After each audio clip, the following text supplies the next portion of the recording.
Hello, and welcome to episode 164 of Flix and the Six. I figure I want to give the audience time to respond.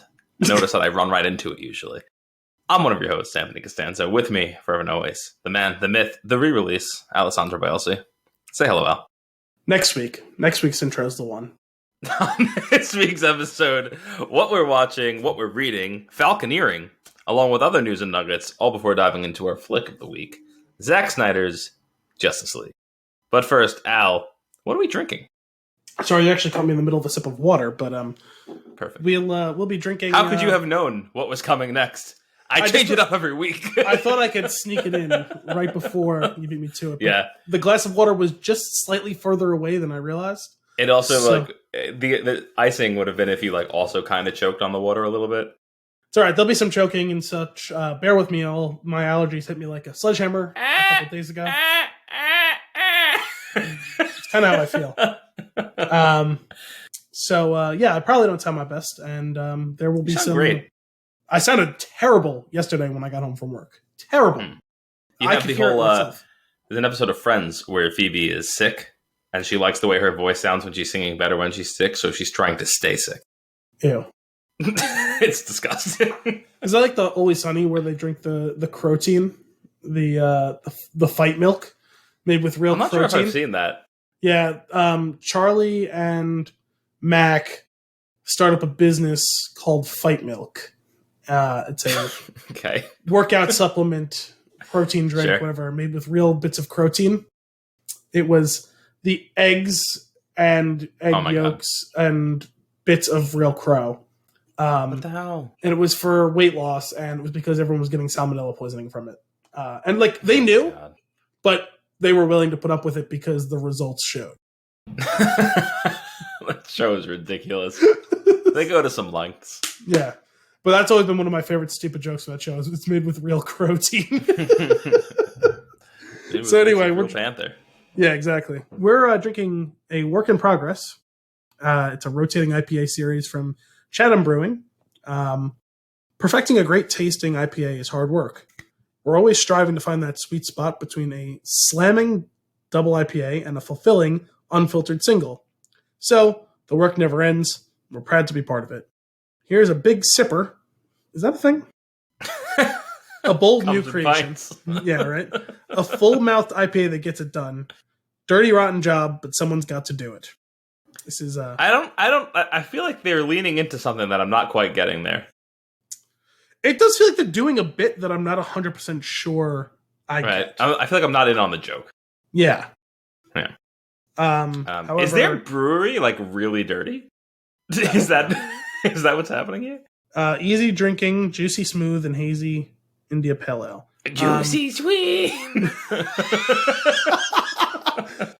I was not expecting some Gollum singing, but here we are. This is 7% alcohol by volume. It's a pint. It's got a delightful work crew yellow caution tape. It's very yellow. It's all up in your face. With one of those classic triangular shaped orange warning signs with a man at work, except he's not shoveling. He's hopping? Well, he's got a shovel, but it's a hop cone for a spade head. Right. It's pretty great. I like it. It's subtle. It's silly. There's not a lot going on, but it's fun. Simplistic, and yet it tells a story. It's a dirty job. Al, let's give the sucker a taste. Cheers. Cheers. Not terrible. Not great, but not terrible. No. This is a thoroughly mediocre IPA. Yeah, it's a good thing we did this beer on this show. Yes. I did not know anything about the quality of the beer before I selected it. However, it seemed fitting to choose it based on its name, which Anthony immediately recognized when I sent him. Yeah, it was pretty good. Perfect. I will say, this was the only episode that this could have been on. Either this or Phantom Thread. It's the only episode that it could have been on where it will be better than the movie. It's too bitter is the problem, right? Not in the sense of that it's too bitter, but the bitterness is overwhelming the malt. It's not right. It's almost like one of those liqueurs that you drink that is intentionally bitter, but it's not what should be here. What's that artichoke one you like? Or your dad Chinar? likes Chinar. I like yeah, that that's one. it. Yeah, that one's good. My dad's taken a liking to that as well. We have some. I'm still a fan of the Fernie Branca. that's a more. You know what? Fucking Diane Kruger, because we're going to talk about Fernie Branca later. So. Yes. Oh man, getting Krugered by the Fernie.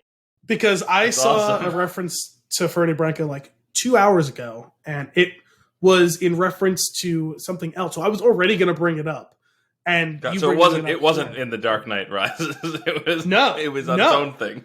Yes, nice. In reference to one of the news and/or nuggets. Fantastic. That's great. What are you giving this beer? It's probably one thuckle. This is a one thuckle beer. One thuckle up. Yeah. We don't do thuckles down, do we? I guess we do. Yeah, don't we have a negative thuckle scale? We haven't really gone down in a long time, right?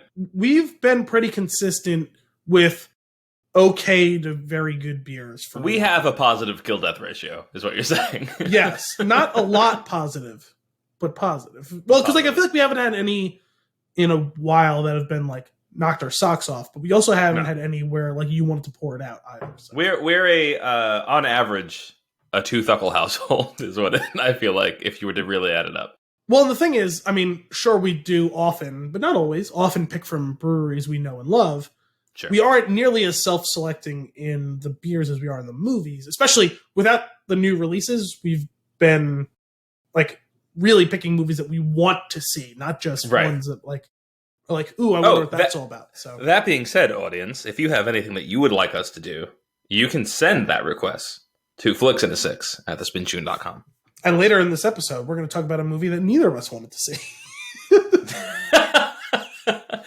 Oh, yeah. Okay, let's get into some news and nuggets. What do you say? Sounds good to me. Keep this train rolling. First of all, do you have any? I have... No. Other than what I have a lot of what we're watching. Okay. And, no, I just want to know. I can have a check-in on what we're reading. Well, we're going to do what we're reading, too. So, do you want to do what we're reading first, or we want to do news first? Well, let's go nuts. Okay, so what are you books? I'm still reading Ready Player 2. And... I forgot you didn't finish that. There's been, like, a good, like, maybe chapter so far. I don't know. It's tough. It's not... I really enjoyed the first one. Speaking of which, brief aside here, but I can't wait to hear from you about the good hour of this 4-hour movie later. I want to know which hour specifically was the good one. Okay. But please continue with Ready Player 2. You know what? Fun early fact. Let's break this. This movie will be done. This movie review will be done in 6 parts. The first part: what % of this movie was in slow motion? Oh, 45%? That's how I felt. It was in fact 10%. Did someone break it down? Yeah. I mean, I'm assuming someone had to have eventually. I just figured it would take too long to have gotten the results back by now. Right. All right. So I'm reading Ready Player 2. So you seem not quite properly whelmed. You feel underwhelmed. I'm a little underwhelmed. The some of it is fine, and the rest of it is just it's too much. It's like somebody was trying to write a Ready Player 1 book. If that makes sense. It wasn't like it's not there. It's like I don't know. I know he's writing it, right? But it's almost as if he's doing think of like a movie where the Dumb and Dumberer. What was the second one? Is that what it was called? Dumb and Dumberer? Dumberer? That one was Dumb and Dumber 2 was it TOO? I don't know how they did it. Was Dumb and Dumberer, was that when Harry met Lloyd? I'm not sure. Maybe. It might have been. So this is 2? Yeah, Dumb and Dumber 2 with 2 O's. Yeah, maybe that's when they came back and they did that movie, and it was like they were doing an impersonation of themselves doing those characters. That's what this book feels like. Yeah, it's when it goes from character to caricature. Yeah, that's where we're at, and it's I want to see where it goes, but like we're trying to get 7 shards. I'm past the halfway mark of the book. I think we've got maybe 2. And I'm like, what's the rest of this book?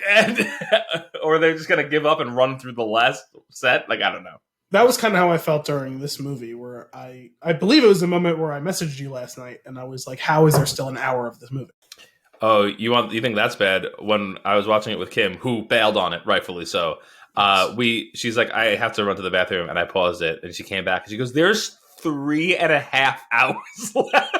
Wait, she built it in half an hour? Yeah. He's like, I don't think I could do this.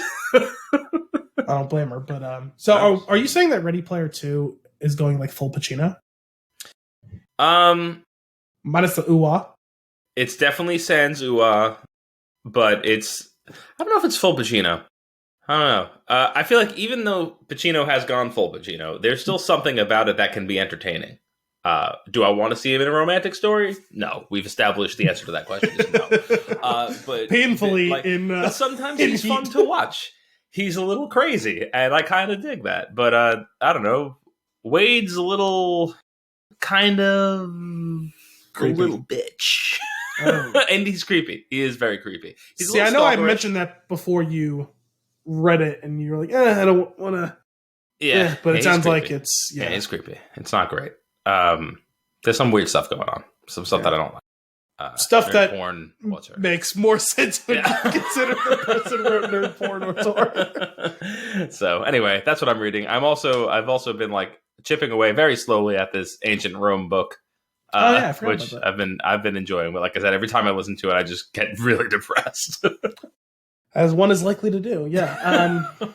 So I officially, after some fits and starts, beginning the book, not because I wasn't enjoying the book, just I had to find a way to carve out time for reading, and that's largely taken the place of some of my watching and video gaming lately.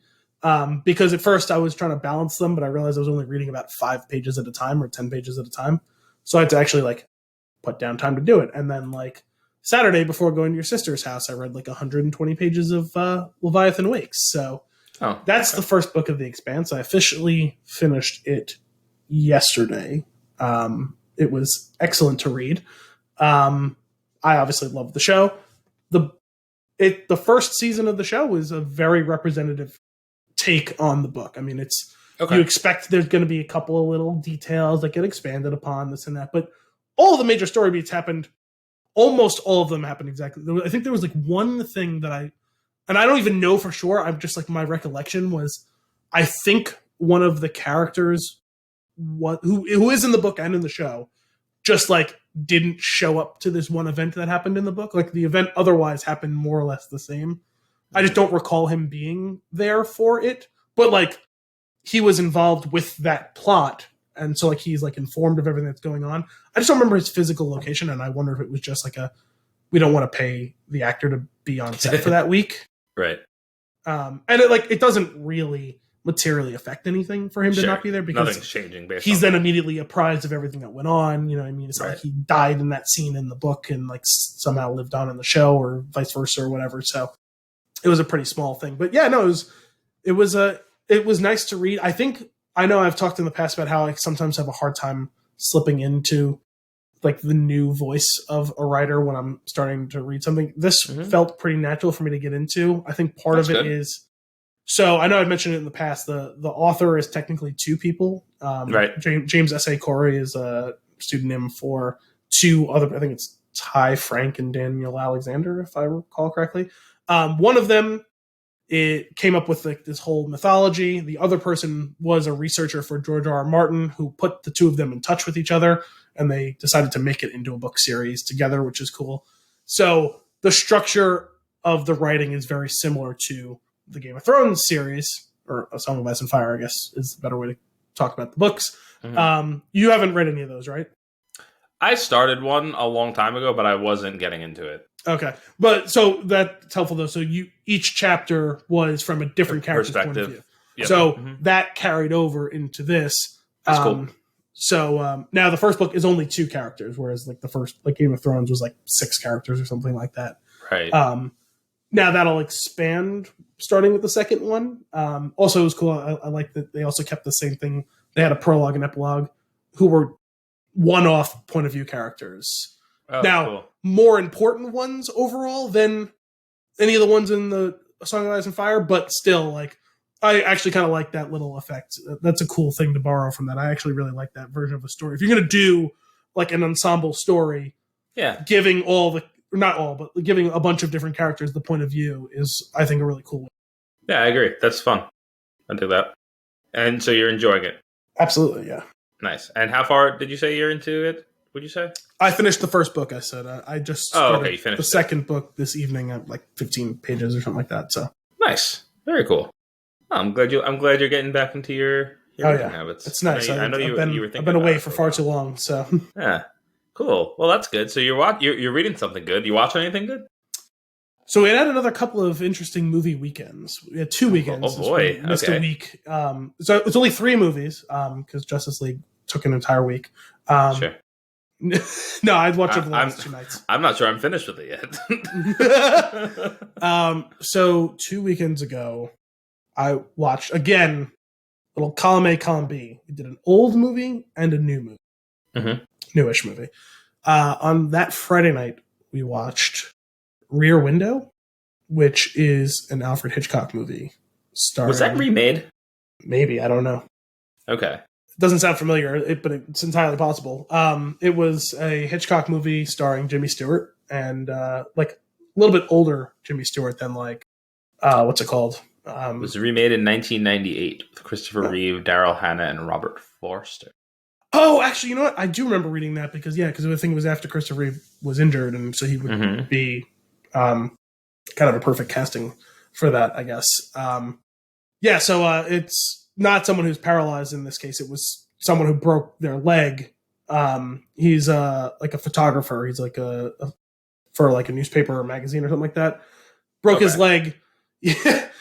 Taking a photograph of like race cars at the finish line from the middle of the track, and there's a terrible crash that like fucks up his leg, and he's in a cast and he's going stir crazy, and he believes he witnessed a murder across the courtyard in one of the other apartment buildings, and everyone thinks he's crazy, and he's trying to get to the bottom of this while being trapped in his apartment.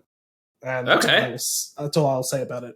It's classic Hitchcock thriller. I mean, I don't know that it's necessarily like one of his quote unquote best ones. No. Like, I mean, you think stuff like North by Northwest or The Birds or Vertigo or Psycho. Like, I don't know if it necessarily holds up to those, but it was a good movie. Yes, I enjoyed it. It was cool. A little bit cheesy ending, but it was an entertaining movie. All right. What else are you watching? What other movies were there on this So the night after that, I watched The Gentleman. Have you seen this movie? No, but I am reminded of the How I Met Your Mother scene with The Gentleman. You didn't watch that show, right? No, I couldn't get into it. I'm not familiar with The Gentleman. Is it another older one or no? It's a Guy Ritchie movie from like 2 years ago. Oh, it's not the movie that popped up immediately when I searched for it. I believe it was 2019. Okay. Let's see if I can find Matthew McConaughey, Charlie Hunnam, Hugh Grant. I wanted to see this. Yeah, good movie. Fun. A lot of fun. If you like the Guy Ritchie stuff, maybe I know there are people who are like huge fans of his like earlier work, and maybe this doesn't measure up to it. I don't know. That's for someone else to say. But I enjoyed the movie. It was an entertaining movie. I mean, you've seen have you seen like Lock, Stock or Snatch? Have you seen either of those? I never saw Snatch. I think I might have seen Lock, Stock once. I could be wrong. And you've seen the Sherlock movies. Sure. So like I definitely saw some of the same through lines just in the way that the story unfolds and all of that. But I've seen Rock and Rolla. I never saw that. But that was an entertaining movie. It was a very polished version of like the Ritchie catalog. It's like I really wanted to see that when it came out and I missed it. Yeah, definitely worth a watch. I think I think you and Kim would enjoy it. Yeah. The Max? I think everything's on Max right now. I watched it on Prime. Okay. Cool. I don't know if it was free or if I rented it. I forget. But that prompted me then to watch Lock, Stock, and Two Smoking Barrels this past weekend. Okay. And I'm sure it's probably blasphemous to say, but I actually preferred The Gentleman. Not to say that Lock, Stock wasn't good. I did enjoy it a lot. But watching the polish of The Gentleman and then going back to the rawer, grittier Lock, Stock, like it is very obvious how much of a lower budget and earlier and rawer product it was. That's kind of fun to look at, to see it in that order. Yeah. Like, it's a unique, because if you're a fan, you don't get to see it in the way that coming at it the way that you are, which you get to see the polished thing up front is pretty cool. Yeah, I'm sure I'm doing you it can see the backwards. shoulders that it's built on. Yeah, I'm sure I'm doing it backwards because most people like saw those movies like that and Snatch early on, and then, like I said, maybe I don't know, maybe they were disappointed by The Gentleman if it didn't have quite the same level. I can see that because I vaguely remember not hearing great things about it. Yeah, I feel like most of the more positive reviews I saw were people who weren't huge Guy Ritchie fans originally. Mm-hmm. And that's why I said I wonder if people were maybe disappointed by if they're expecting something else. I really liked both of them. I think I would give a slight edge to The Gentleman myself, just for enjoyability factor, as far as like the quote unquote like quality of the movie. Like I don't know, maybe the other one would have been slightly better. I mean, I don't know. Like I said, I enjoyed a lot of them. I want to see Snatch. I'll probably watch it at some point in the next few weeks as well. I will say the one odd thing with Lock, Stock is the cinematography is very odd. It's got like a very sepia toned like exposure like to the whole thing. Okay. Both of them feature very heavily with drugs in the UK. I don't know. They're like classic capers. I don't know. I'm down with that. They're both good times. I'd like to watch those movies. Yeah, definitely recommend. Sounds like you had yourself a nice little movie run. You're keeping the movie run going strong, and I like it. I appreciate it. Yeah, I've been enjoying it. Are you watching any shows? No, other than Falcon and the Winter Soldier, I have not had any time for shows in the last couple weeks. Okay, so let me we'll reverse order what I'm watching, and we'll end with Falcon and the Winter Soldier, since we both watched the first episode of that. So I'm watching a handful of shows. I think I might have told you last week. I'm not sure, but I got Kim is finally watching Parks and Recreation. I feel like you mentioned that at some point. We're very much enjoying it, and we're like in the 4th season. Nice. Great show. I love that show. Also, that's probably around the peak of the show, probably. Yeah. I mean, I didn't feel like they dropped off in the final seasons, but like so either. That's probably at its like absolute most ideal. Yeah, I was going into it. I was like, wow, it's really funny. Like we're really enjoying the first season, enjoying the second season. Like, oh, 2 of my favorite characters haven't entered the cast yet, and the show starts, I feel like, when they get there. Yeah, because that's the end of 2, where they join and Brandanowitz leaves. Yeah. Never to be mentioned again. Right. But it's so fun. I really love it. I'm glad she got into it too. So like we're kind of hooked on it now. We are also watching. We're still with the final season of The Walking Dead. God. whatever this is, Al. When I tell you that this is the worst show on television, right? Okay, I'm going to paint a picture for you. I would say spoilers for The Walking Dead, but you don't watch it. So I think it was the last episode or two episodes ago, actually. T-1000 makes an appearance. Robert Patrick, that's the one. He makes an appearance. He's playing a crazy ass character who is a twin. Forget it. There's a story there. It's weird. I heard about this story. Doesn't matter. Okay. I don't know why, but I did hear about this story. So what we're doing so far is this is the final season, from what I understand, and each episode is taking a real deep dive into a character doing something that can't matter because there's no way to wrap this up, but like any of their storylines by the end. So classic Walking Dead, right? So this particular episode was Aaron and Father Gabriel. So it was rough. And they find this place, and they're drinking the whiskey that they found in there, and they're eating the board that they found in the closet, and it's like, oh no, somebody was camped out here. And then he holds them hostage, he makes them play Russian roulette. It's a great time for everyone. I read that storyline. I don't know why. I don't remember how I came across it online, but I read about the whole thing and the 2 Robert Patricks and the Russian roulette. Yeah, I read about that. It gets so much better. So they finally, they thwart him. They get him to put the gun down. When he's not looking, Father Gabriel just completely demolishes the guy's head with Aaron's arm. So he's dead. There was this whole storyline about his brother and like the wife and kid, right? Turning on, this whole thing that honestly it doesn't matter, because what I really need to get to is the point where they go upstairs and they find the brother is still alive and he's chained up there, and he's in he's like in the corner, and he's like terrified, and he's timid, and he's like scared, and he's in the corner, and he like looks like Robin Williams just come out of Jumanji, and he's just like shaking. And then they come up to him and they're like, it's gonna be okay, and he pulls the gun out of Father Gabriel's waistband, of Aaron's. I don't know. He gets the gun from them somehow, which we now know is on the last round where the bullet is. Okay, so it's on the last round. Oh, here's the other thing.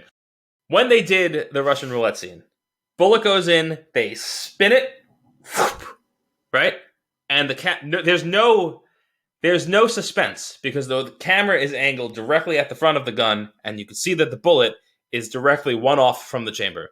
So So they immediately undermined the whole point of Russian roulette. Like, exactly. why Russian roulette is ever interesting on screen. Right, exactly. You, the viewer, knows. They don't know, but you know that, nope, it's not that one. Nope, it's not that one. Nope, it's not that one. Oh, did you hear that? It makes a different sound. No, it's also not that one. Immediately taking out all of the tension of the scene. So they did all that, and the only reason why the next bullet was actually the bullet was because he, like, uncocked the gun so that it was the next one, I believe, in the... Whatever, doesn't matter. Guy gets his hand on the gun. He's pointing at Gabriel and Aaron, and he's, like, all sad, and he puts the gun to his head, and he shoots himself. Blows his brains out, right? Here's where it gets fun. As soon as that ended, I went, wow. And Kim goes, what? I was like, the blood shot out of his head well before he pulled the trigger.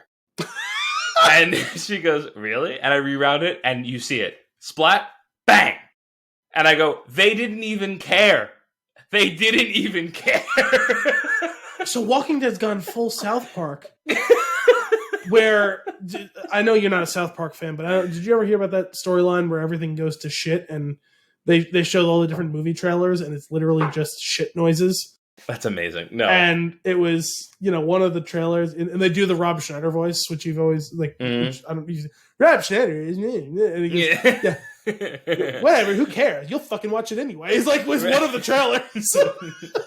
That's great. But I was like, they really don't care. Like they're full on. I mean, like, I thought the worst effect they would ever do was that deer. The deer? That deer was pretty rough. I love how we both immediately knew where I was going. Yeah, there was a lot of blood dripping on flowers in one episode too recently. That was like clearly not blood and clearly also not a flower. And I was like, why don't you just drip something red on an actual flower? Like, I don't know why. Red paint. Just splash it on a flower. Any flower. Pick a flower. Make it a water-based paint so it's not going to toxify the flower. Like, if they tried to do some like artsy, like portrait style, like photography of the blood on the flower, but somehow the blood is in focus and the flower that it's on is not at all. It was really weird. Anyway, I'm watching that just because honestly, at this point, it's a train wreck. And it's kind of hard to look away. Yeah. I read about that storyline. I did not hear about the missynced. I think I think it's worth you looking up that scene. Just to see it. I'll have to consider that. But it's funny. Robert Patrick can play both a hardened killer and a total wuss. He's an underrated actor. Yeah, he's pretty good. Because I guess you would have seen this before you gave up on The Sopranos. You remember his run on the show? I watched the whole show. Oh, I didn't remember you saying you finished it. I finished it, and I can now confidently say it's terrible. I knew you said you had got deep into the show, but I didn't remember you actually saying you finished it. But yeah, you remember his run on the show, right? Yeah, he was good at his character. Yeah.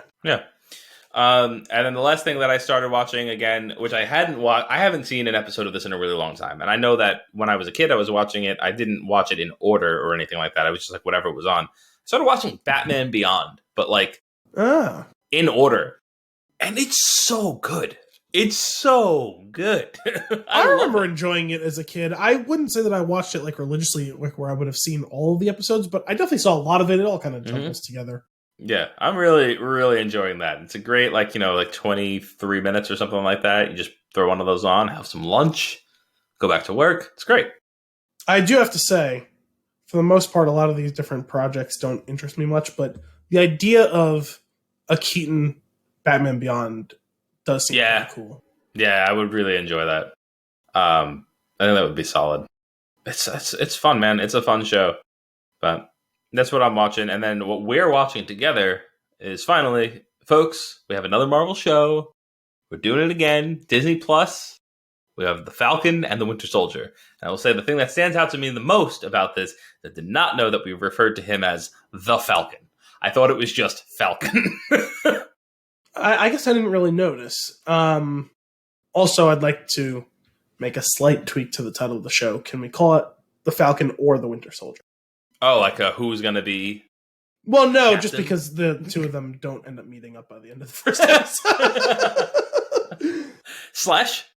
Yeah, sure. It doesn't have to be or, I guess. Slash. I will say, things like this don't really usually bother me, but the title and the title card is a nightmare. It's like The Falcon and then the little words and then Winter Soldier underneath. I'm like, what's happening?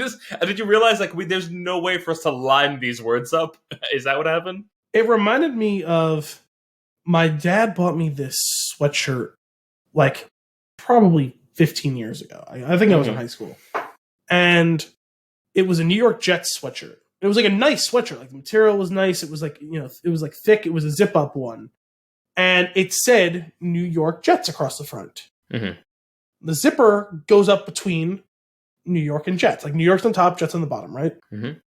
But instead of going cleanly between the letters, it cut off pieces of some of the letters, and part of a little frond of a Y and an E were on the one side and the rest of the letter were on the other side. Where it's they only had to shift the typeface 1% to just get all of the letters to be fully intact.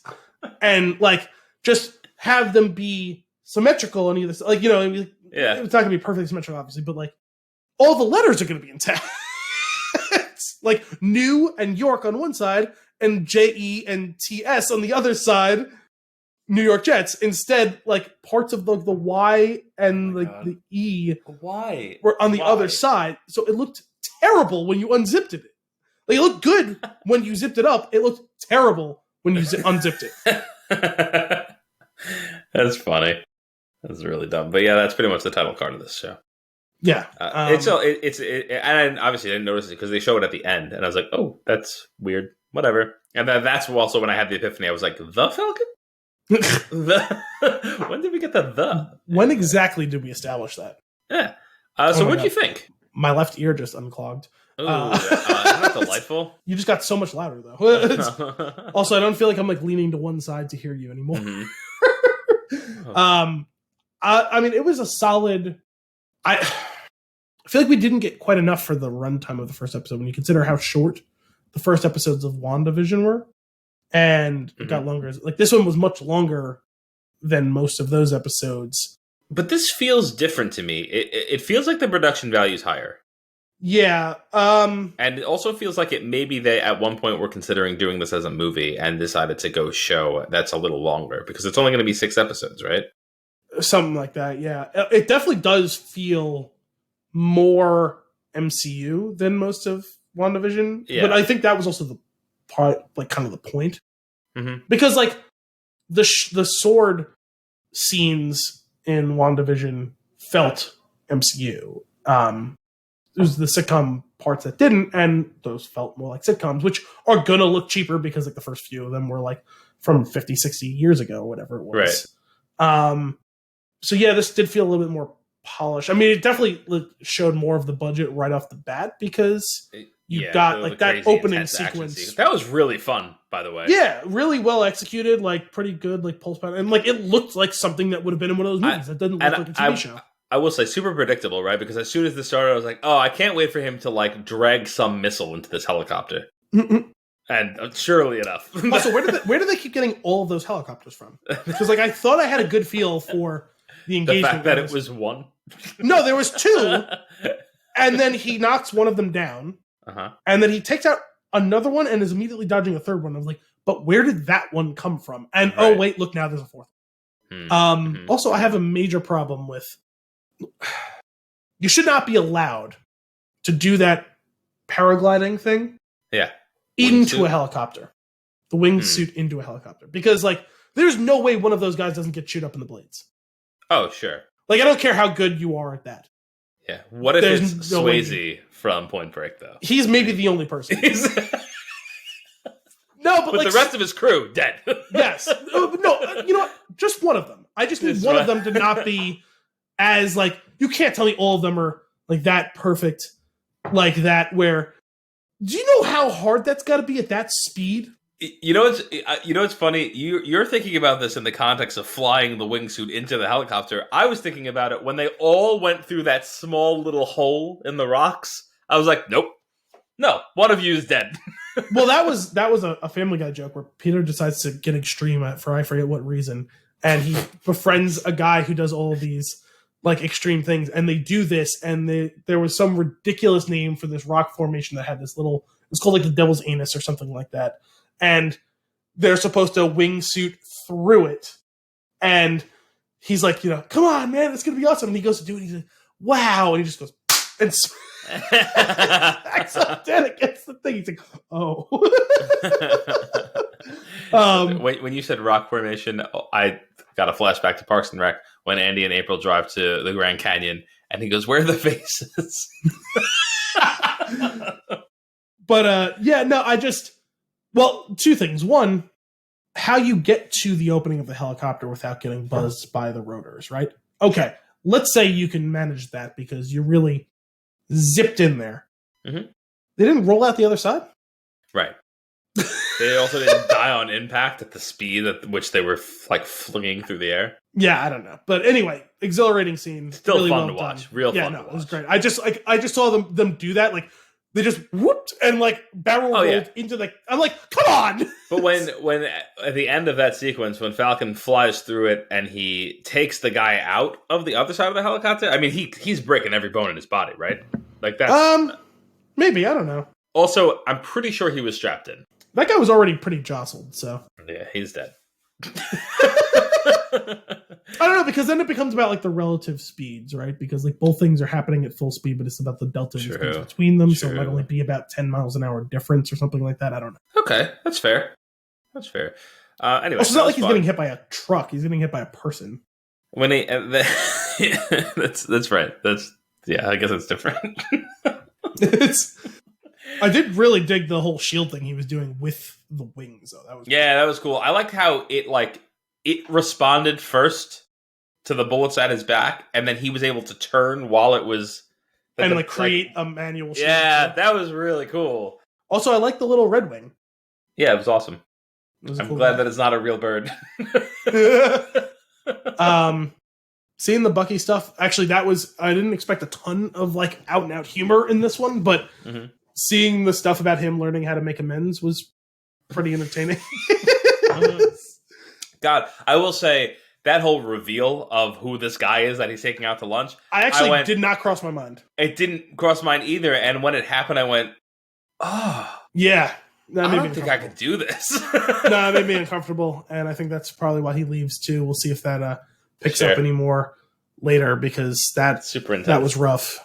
But I'm looking forward to watching the rest. I'm excited. It's fun. I'm definitely interested to keep watching, but I wouldn't say this hooked me the same way the first episode of WandaVision did. I think more just maybe because that was mystery box-ish. But yeah, still. Sure. No, I hear that. Yeah, it feels like I paused the movie.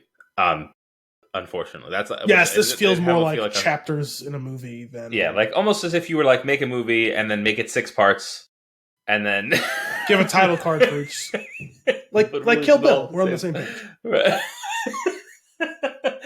Oh man, but the Bucky stuff was interesting because I do want to see like where that's going to go, how it's going to unfold. What I really like is we're going in deep on 2 characters. One who is like he doesn't have superpowers or anything like that. Right? He's just a tech style, kind of like Tony. Right? It's just the stuff that he has and like his I don't know, his bravery that gets him through. His bravery and his cleverness. And I like that. And then I also like seeing like getting into like but he was a person. I like that aspect of it, and like the problems that he's dealing with are very normal. It's true, because we got thrown into him as he was kind of just a cipher early on in the series. I guess for most of the series, right, where it's just, hey, I'm an ex-pilot, but I never said that. Oh, sorry, I'm an ex-flyer, but I never said I was a pilot. And okay, so he's just a soldier and a good one and a good guy, and that's cool. Yeah, but like he's kind of just there. He's just a good guy who's there, right? Yeah, and now we get to see Sam the person. the person, which is great. And, like, you see his family and things like that. And then you're also seeing a lot of, like, which I really like is leaning into in these shows. It seems like maybe I feel like every one of their shows might have a little bit of a hint of how the blip is affecting everyday life for people. Well, certainly these ones that are meant to stitch together the post-Endgame world to lead up to the next phase. That makes sense. Yeah. So that's been cool. And then the other side of it being the Winter Soldier, and, like, he's going through, like, it's like legit, like, PTSD.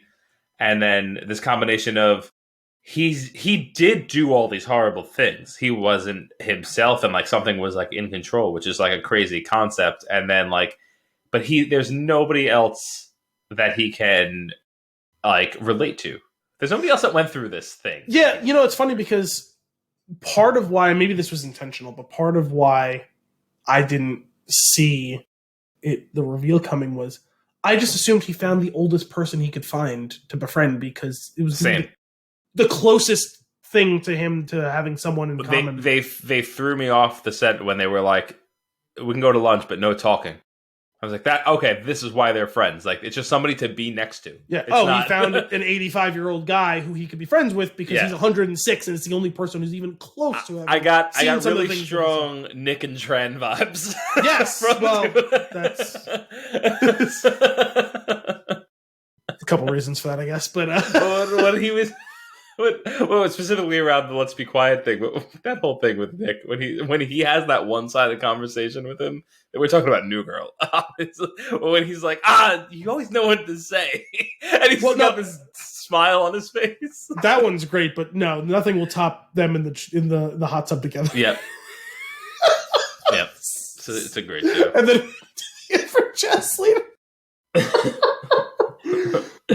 I love it. So like I said, looking to see where this is going.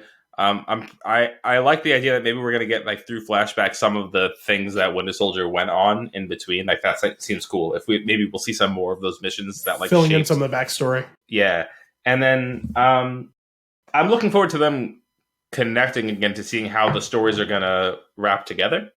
Mm-hmm. I mean, obviously, they'll have to get in touch. I mean, we've already mentioned it that Sam's been calling him and he's not picking up and all that. So I'm sure probably in the next episode we'll at least get them talking, even if they haven't met up yet. Yeah, and then we have the baddie of the show is flag something flag whatever. This group of people with the red hand. LAF? Is that what it was? Oh, sorry, that was the first thing that he'd go after. Was it Flag Smashers? Flag Smashers, yeah. That was it. And then we got I assume, Flag Smasher, who then completely obliterates Sam's buddy. I don't think that I've seen an orbital get cracked live on the screen in many.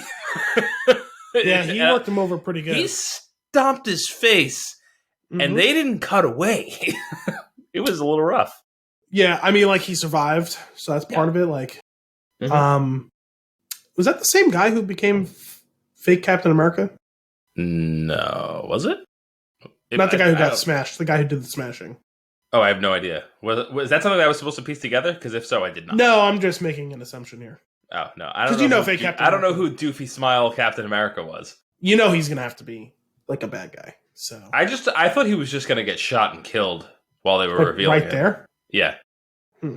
I'm wondering if that was the guy who did the smashing. Interesting.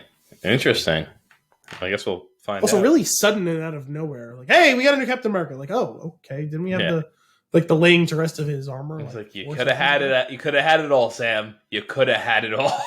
Instead, you're off playing Forrest Gump here, going shrimp boat captain and all. Oh boy! All right. Well, the Falcon and the Winter Soldier weekly releases. We think 6 episodes. We'll be here to go through them all. 6 to 10, whatever it is.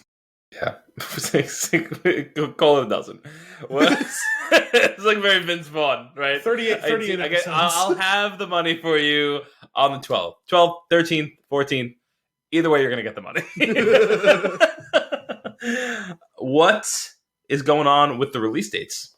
We got some release date news? Okay, what are you drinking? Hang on, hold up. Pause. What are we drinking? This is just some green tea and honey. Nice. You got a little Stitch mug? I like that. Cool. Yeah, he's got all different colors. It's kind of it's like a Warhol Stitch mug. Yeah. I figured considering all of the allergy stuff going on. Try and soothe the voice slightly with a little green tea and honey. Yeah. Yeah, but anyway, so release dates changing yet again due to the pandemic, obviously. The one that really popped out to me was, well, for two reasons, was Black Widow, which not only will be shifting dates, but is going to be getting one of these Disney Plus Plus releases, it looks like. So it says, this was on the Chicago Tribune. I couldn't find the original story. I don't know why. Disney has massively overhauled its upcoming slate and amended release plans for Black Widow, Emma Stone's Cruella, Shang-Chi and the Legend of the Ten Rings, Pixar's Luca, and several others. Notably, Black Widow and Cruella will now premiere on Disney Plus at the same time they open in theaters. Cruella is striving as scheduled on May 28th, while Black Widow has been pushed back 2 months and will debut on July 9th instead of May 7th. That's both. We're like now 2 years, or no? No, it was supposed to be like May of last year or something like that. Okay. March. Oh, right. It got pushed to the end of the year, and then obviously that couldn't happen. It got pushed again. Yes. And then it's getting pushed one more time. This is the third push? That sounds right. Yeah. Okay. From May 7th to July 9th. Both titles will be offered on Premier Access, which comes with a $30 rental fee. Here's the thing. I won't do that because I buy these movies when they come out. I like having I usually get the Steelbook. I enjoy them. I like having them in my collection. I'm not going to buy the $30 digital copy and then buy the disc. I'm just going to wait till the disc comes.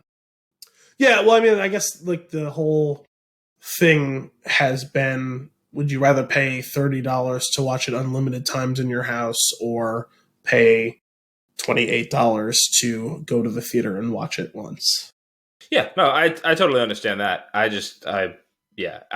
am paying for the experience though when I go to the theater and then I buy the movie. So yes, I concur. I mean, don't get me wrong. Watching these things on a 4K television is fantastic. It's tremendous.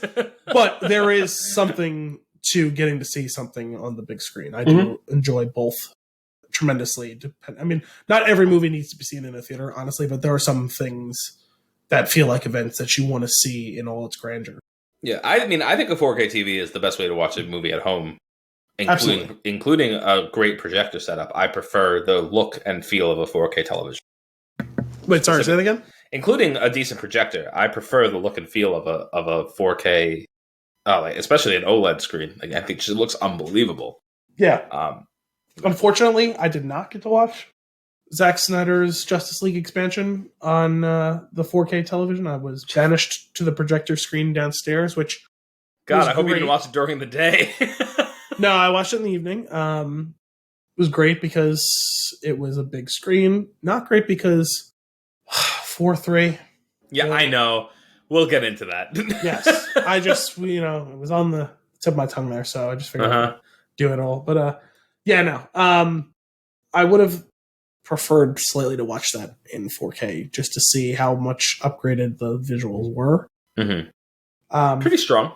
Just to finish this up, though, Black Widow's move means that Marvel's Shang-Chi and the Legend of the Ten Rings, which was previously set for July, was bumped back to September 3rd. It's expected to have a traditional theatrical release at this time. Okay.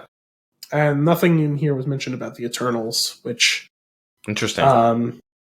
Would, I think, still be planned for November or something like that, which it was supposed to be November of last year. Yeah, I guess no mention means that it's probably still slated to when it was. Probably. All right. Well, we'll see. I've kind of all but forgotten about the Black Widow movie. Like I'll watch it when it comes out. At one point I was excited to watch it. Now I'm just like, whatever. Yeah, I think that point was like 13 months ago before the war ended. That's kind of crazy. Huh.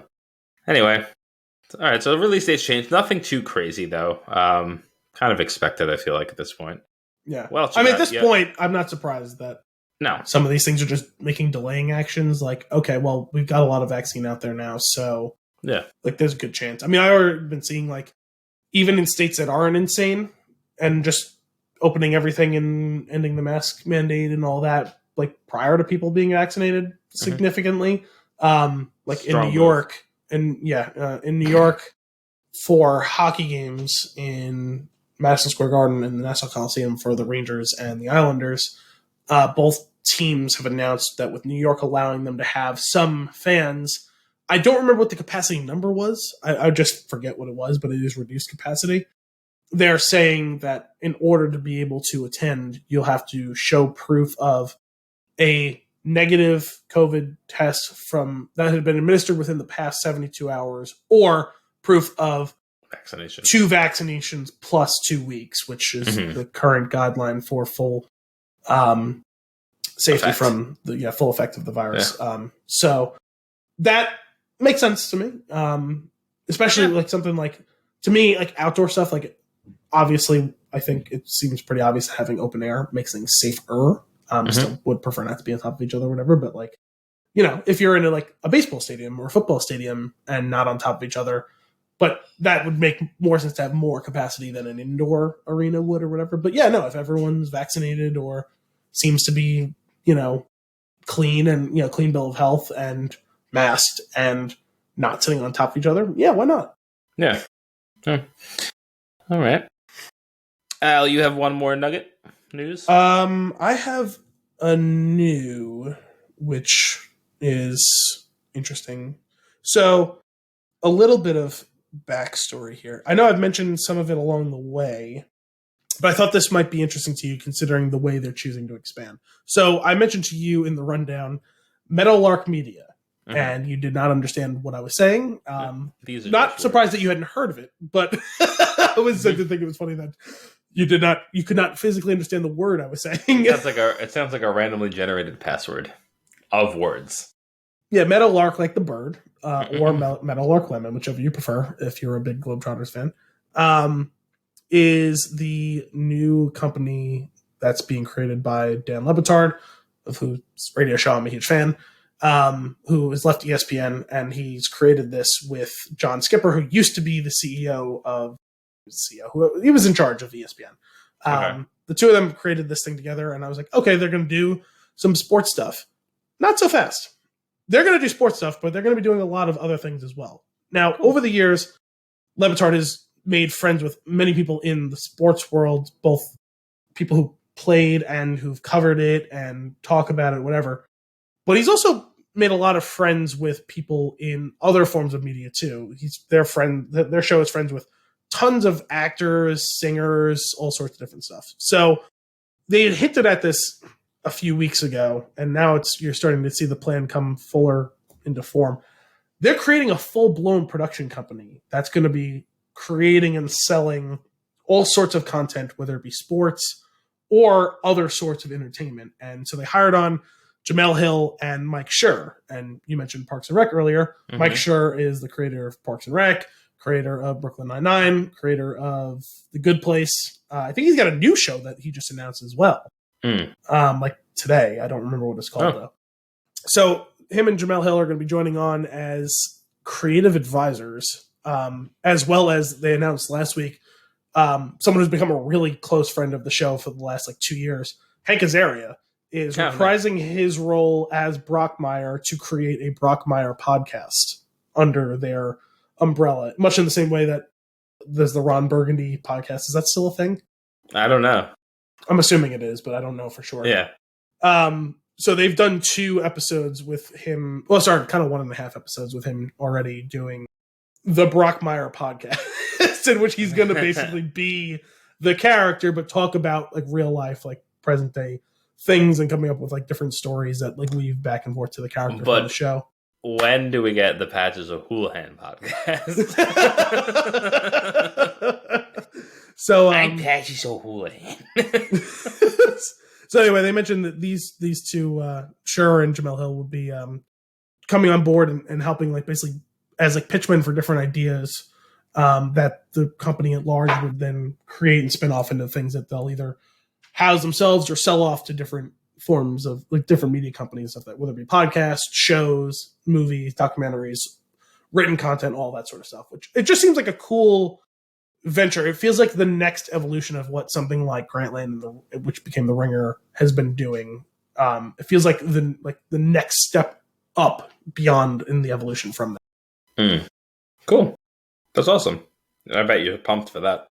I am. I thought you might be interested just from the perspective of the show and its area stuff. I don't know what to expect, but I'm I'm definitely. I know you'll keep me posted, so I'm looking. Yeah, I mean, it's gonna take a while for some of that stuff to come to Sure. fruition for sure. Mhm. So, but It's a nice prospect, though. yeah, I just thought this is Some, cool. I've never really heard of anything quite like this. Some good laughs and vibes from that corner of the universe, so that'll be good. Nice. Any other news and nuggets? Of course, I just locked my phone. That was all of it, I believe. Well, in that case, I think it's time for some fun and games. Al, for this week, I have which Justice League member are you? Seems fitting. The last time we did a Justice League movie was prior to us doing fun and games, so I know we didn't do this yet. You know what it was also prior to? Us having our grading system. I know. I looked too. I went back to see if my grading would be consistent, and it didn't exist. So it doesn't exist. Also, the recording was clunky at best. I didn't listen to it. I just checked the blurb. Well, which Justice League member are you? Which would you describe? Which word describes you best? Hyperactive, honorable, hedonist, intelligent, emo, or determined? I'm sorry. Say that again. That was hyperactive, honorable, determined, hedonist, intelligent, emo. Emo? It's emo, isn't it?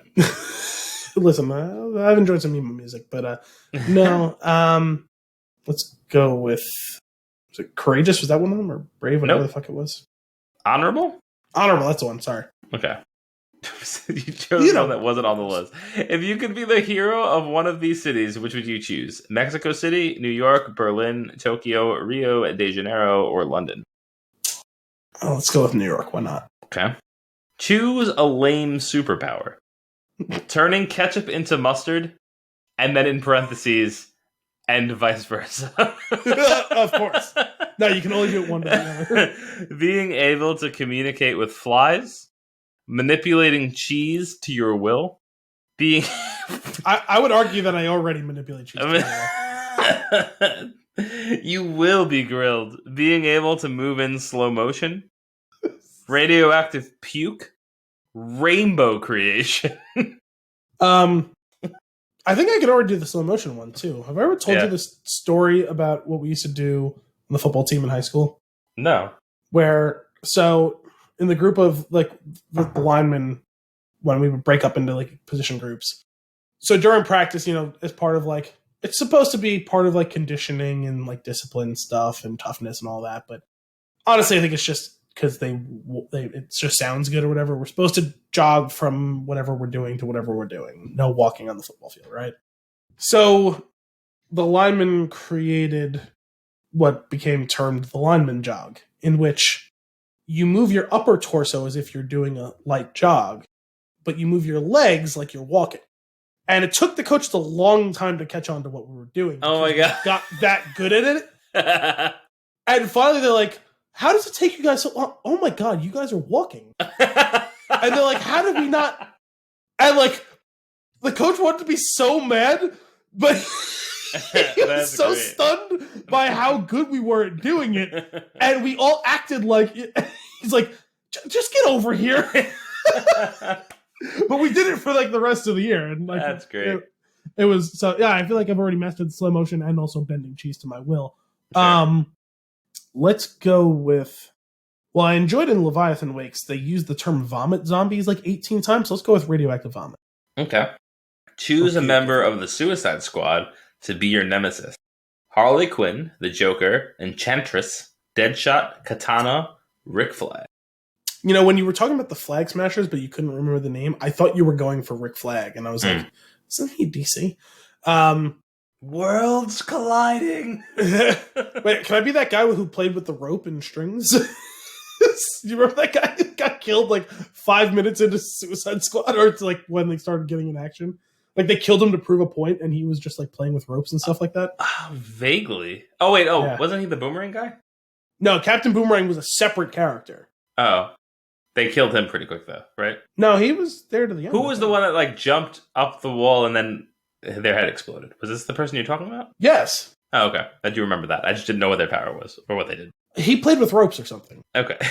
He was into S&M. Oh my god. Let's go with Rick Flag. Why not? Okay. It's weird that they're asking. Yeah, whatever. What's your worst trait? Irresponsible, impatient, proud, selfish, vain, insecure. I don't know. Insecure? Why not?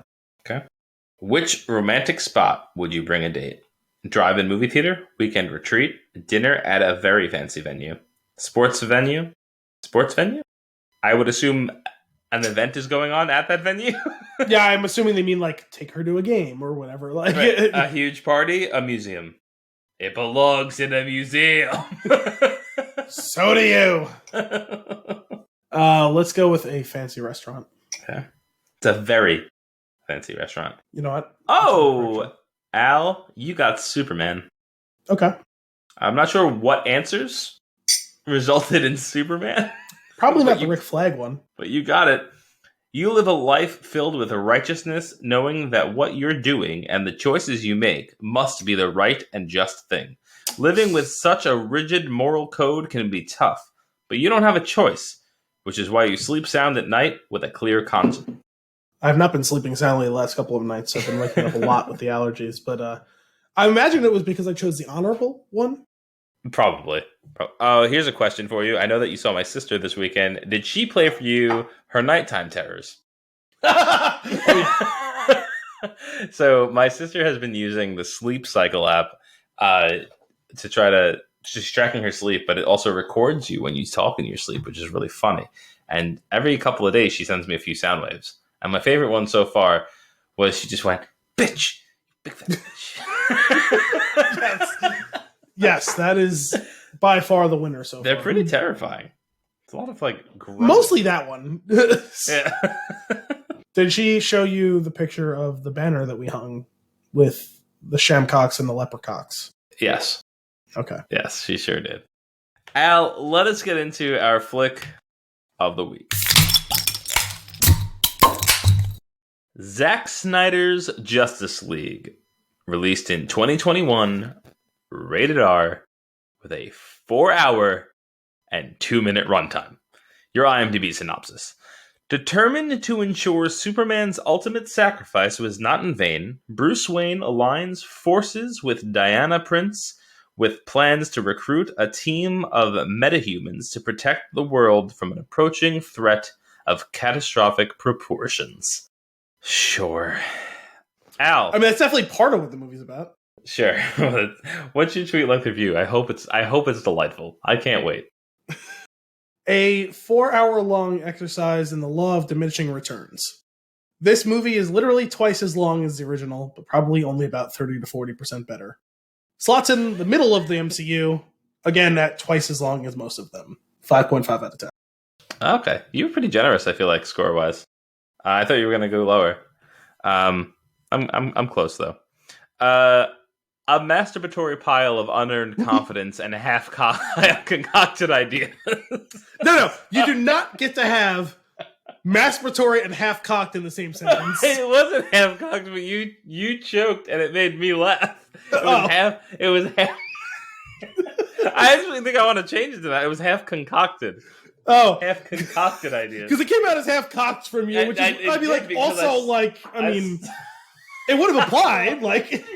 But anyway, 5 out of 10. Bye. Yeah, I think you broke it down pretty good there. It's definitely better than the last one. Yes. So honestly, I don't have a ton to talk about in this movie. Okay. At least not off the top of my head. Like, I'm sure I'll have things to comment on as you bring it up. Sure. How is this movie twice as long? Like, I expected it to be longer. How is it literally, mathematically, 200% of the movie? Well, they included an entire Cyborg movie. Sure, but they cut stuff out of the other movie, too. What do you mean? They didn't just tack on to the original movie. No. They cut some of that material out. Right, which leads me to believe that the entire movie was shot, but not completed. Like, not edited. Obviously not, because they spent $70 additional million shooting more for this movie. I guess that was reshoot. Yeah, but that was probably for the whole ridiculous extra scene at the end that lasted an entire year. I mean, some of it is for that, for sure. Mhm. Yeah, I don't know what the hell was going on behind the scenes there, but it's just not. At the end of the day, it's like you let him. Okay, Zack Snyder got to do his thing. Fine, I understand that it was important to him. He wanted to do this. I understand that there's a whole fan base that was like itching for this. But I'm throwing it out there now. If this movie came out like this, then people would have shit all over it. Yeah, it's only better because the like last one was so bad. It feels like people are really trying to go out of their way to compliment this one, because I've heard a lot of, oh, it's definitely better. It's like, but how much better? Like, right. Yeah, like, so let me mention on like the front end, like something that I did, like immediately was noticeable to me, like, oh, that is definitely a better way to do this. And it was just like Steppenwolf's general look, because in the first one, he looked like concept art. Yeah, it looked like they didn't finish rendering him. Yeah, and in this, it's like a fully rendered character, which with even bells and whistles on it. Like, I will say, this I recognize as just my own personal opinion. I don't like his costume, his armor. Whatever, but my point is, but that being said, it does look really good. They did a good job with the effects. Also, it was obvious that they totally changed his voice. I only saw the first Justice League, the original Justice League, one time in theaters, so I definitely struggled at times. Like, there was definitely some scenes where I was like, yeah, I remember this, I remember this, I remember this. And then there was other scenes where I was like, this seems kind of familiar, so I'm not sure if this was something that was reshot or re-edited, or is this something new entirely, which is also part of how I'm having trouble tracking how the movie can literally be twice as long. Like, right. I assumed the original was going to be 2 hours, and this was going to be like 3 hours. You know what I mean? Like, the math of that would make sense to me. Like, yeah. Hey, we added some, and we took a little away, but what we added was more than what we took away. Fair enough. I don't understand how it can be twice as long. But well, I guess if you think about Batman v Superman, the director's cut is, what is it, 40 minutes longer or something like that? That would make sense, though. 40 minutes longer would make sense. But that's 40 minutes longer on top of an edit and cut that was already his movie. Sure. So it seems like he probably shot a crap load more.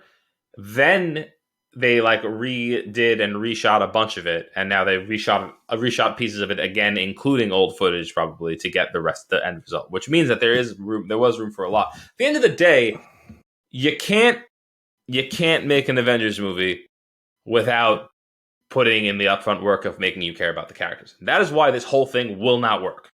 Yeah. And to be clear, you are trying to make an Avengers movie. My final note on the Steppenwolf thing was, I recall in the original one him sounding like Kieran Hines, but with voice modulation, and in this he didn't sound like Kieran Hines, so obviously they changed the voice. Right. Like whatever they were using to modulate it or whatever.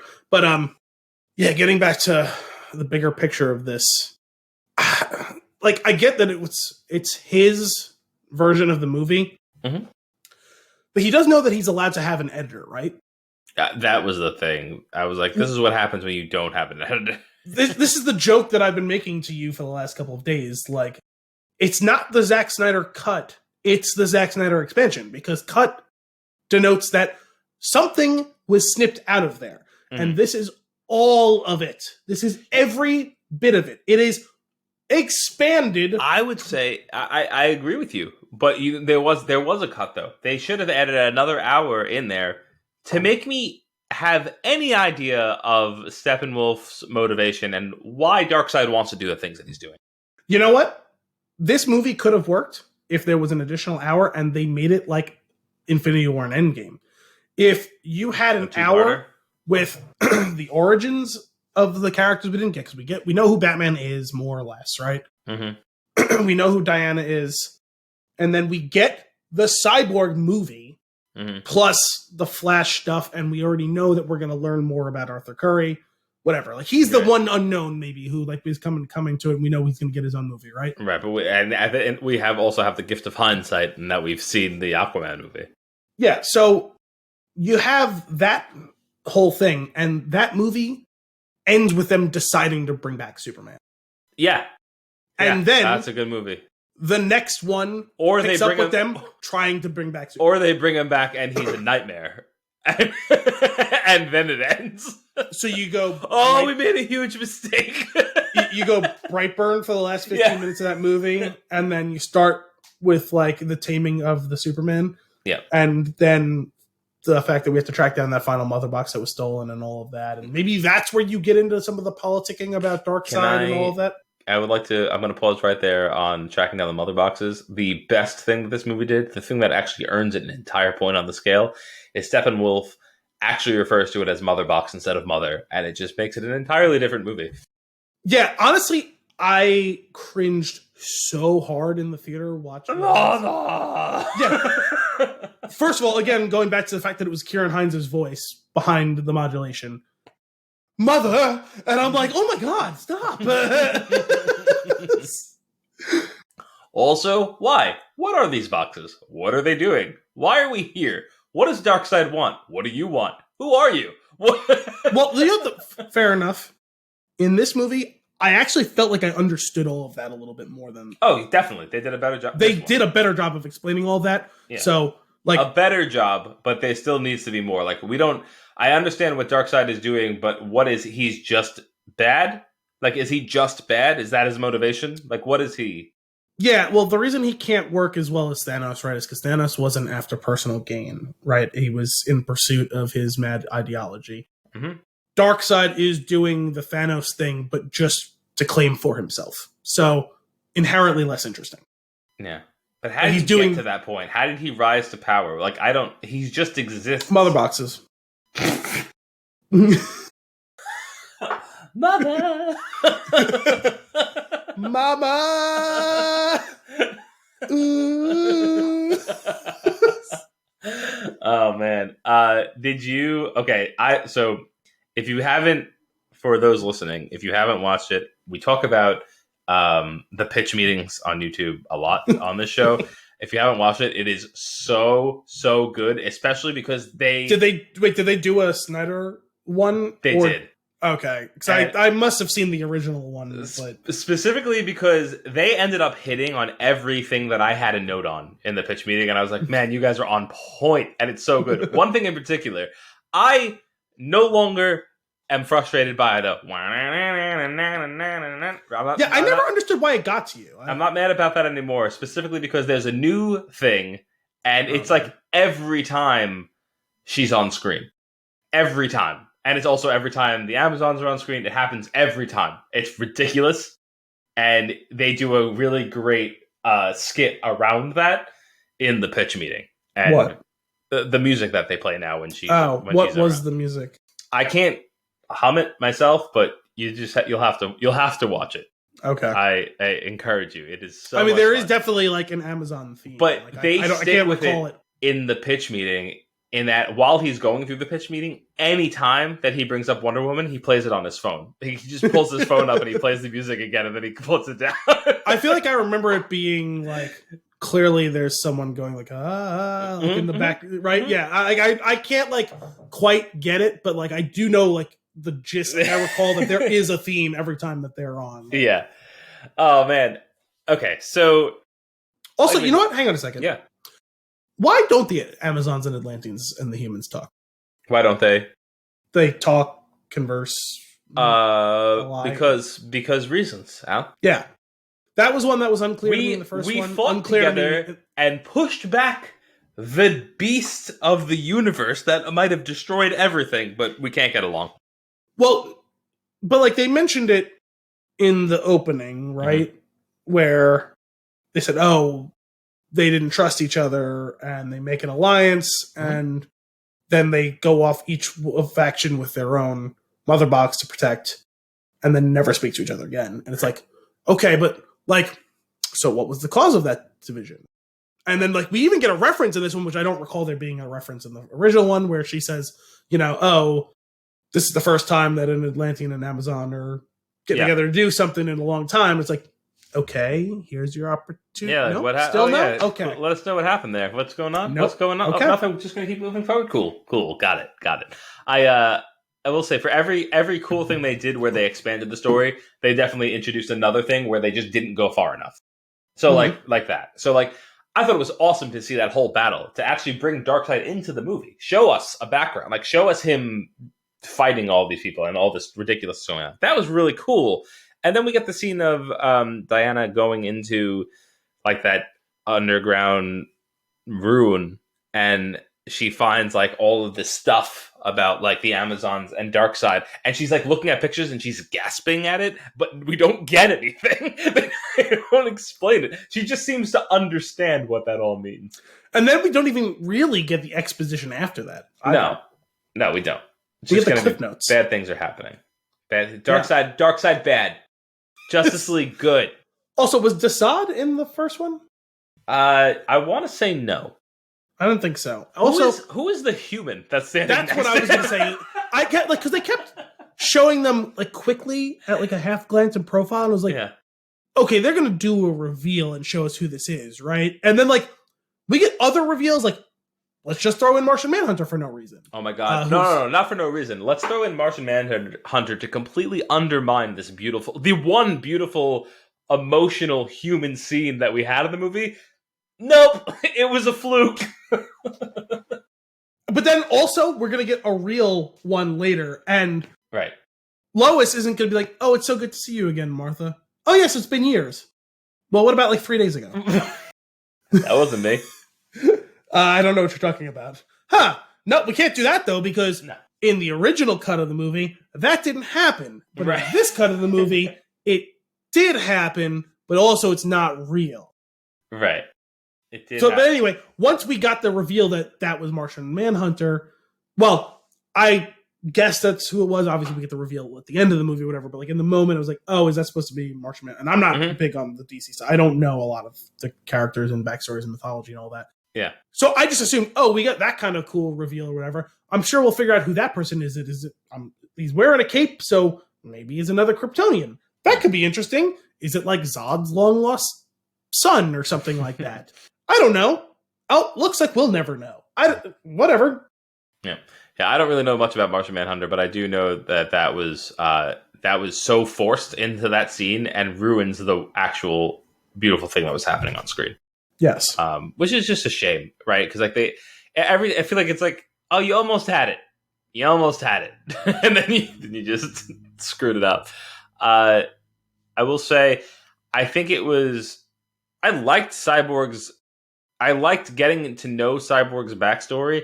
I do hate that his vice is that he's whiny. Like he's not like he's up. I get it. I understand. I can't imagine what the character, like what somebody would be going through given that circumstance, right?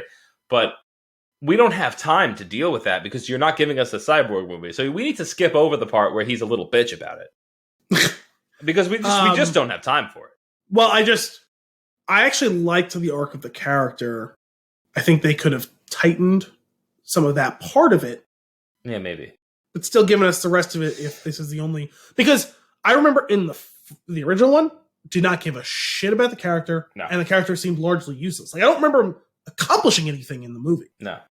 Like, I remember, like, okay, I keep waiting for him to do the cool thing. Like, everyone's had their moment where they got to do a cool thing. When's your moment? Right. And he's, like, super crucial in this movie. Yeah, he's, like, possibly the most important character in the movie. Yeah. Him and Flash are the most important characters in the movie. Yeah, and Flash, too, like, made him a huge bitch in the original one. Mm-hmm. Like, and in this one, he has to, like, actually be brave and do stuff. Yeah. Okay, let's talk about Flash for a second. I really enjoy the Flash. I love the Flash character. I've really been enjoying the CW show for its entire run. I just have a lot of fun with it. I loved the Flash when I was a kid. In the CW show, they do something really cool where all of the characters are quirky in their own way. And I enjoy each of the ridiculous characters. In Justice League, the Flash in Justice League is all of those quirks rolled into one character, and it's entirely too much to handle.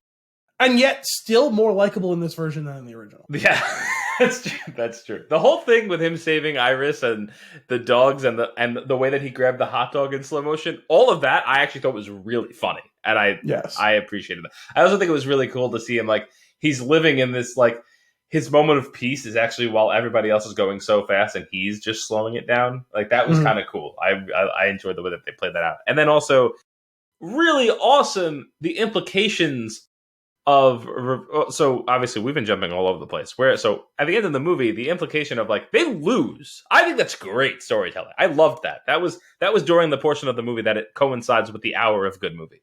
When they lose and the Flash has to run faster than the speed of light to flip time and basically create alternate universe. Like this is Flashpoint happening. It's him creating another execution of time. But like that's so cool. He runs so fast, right?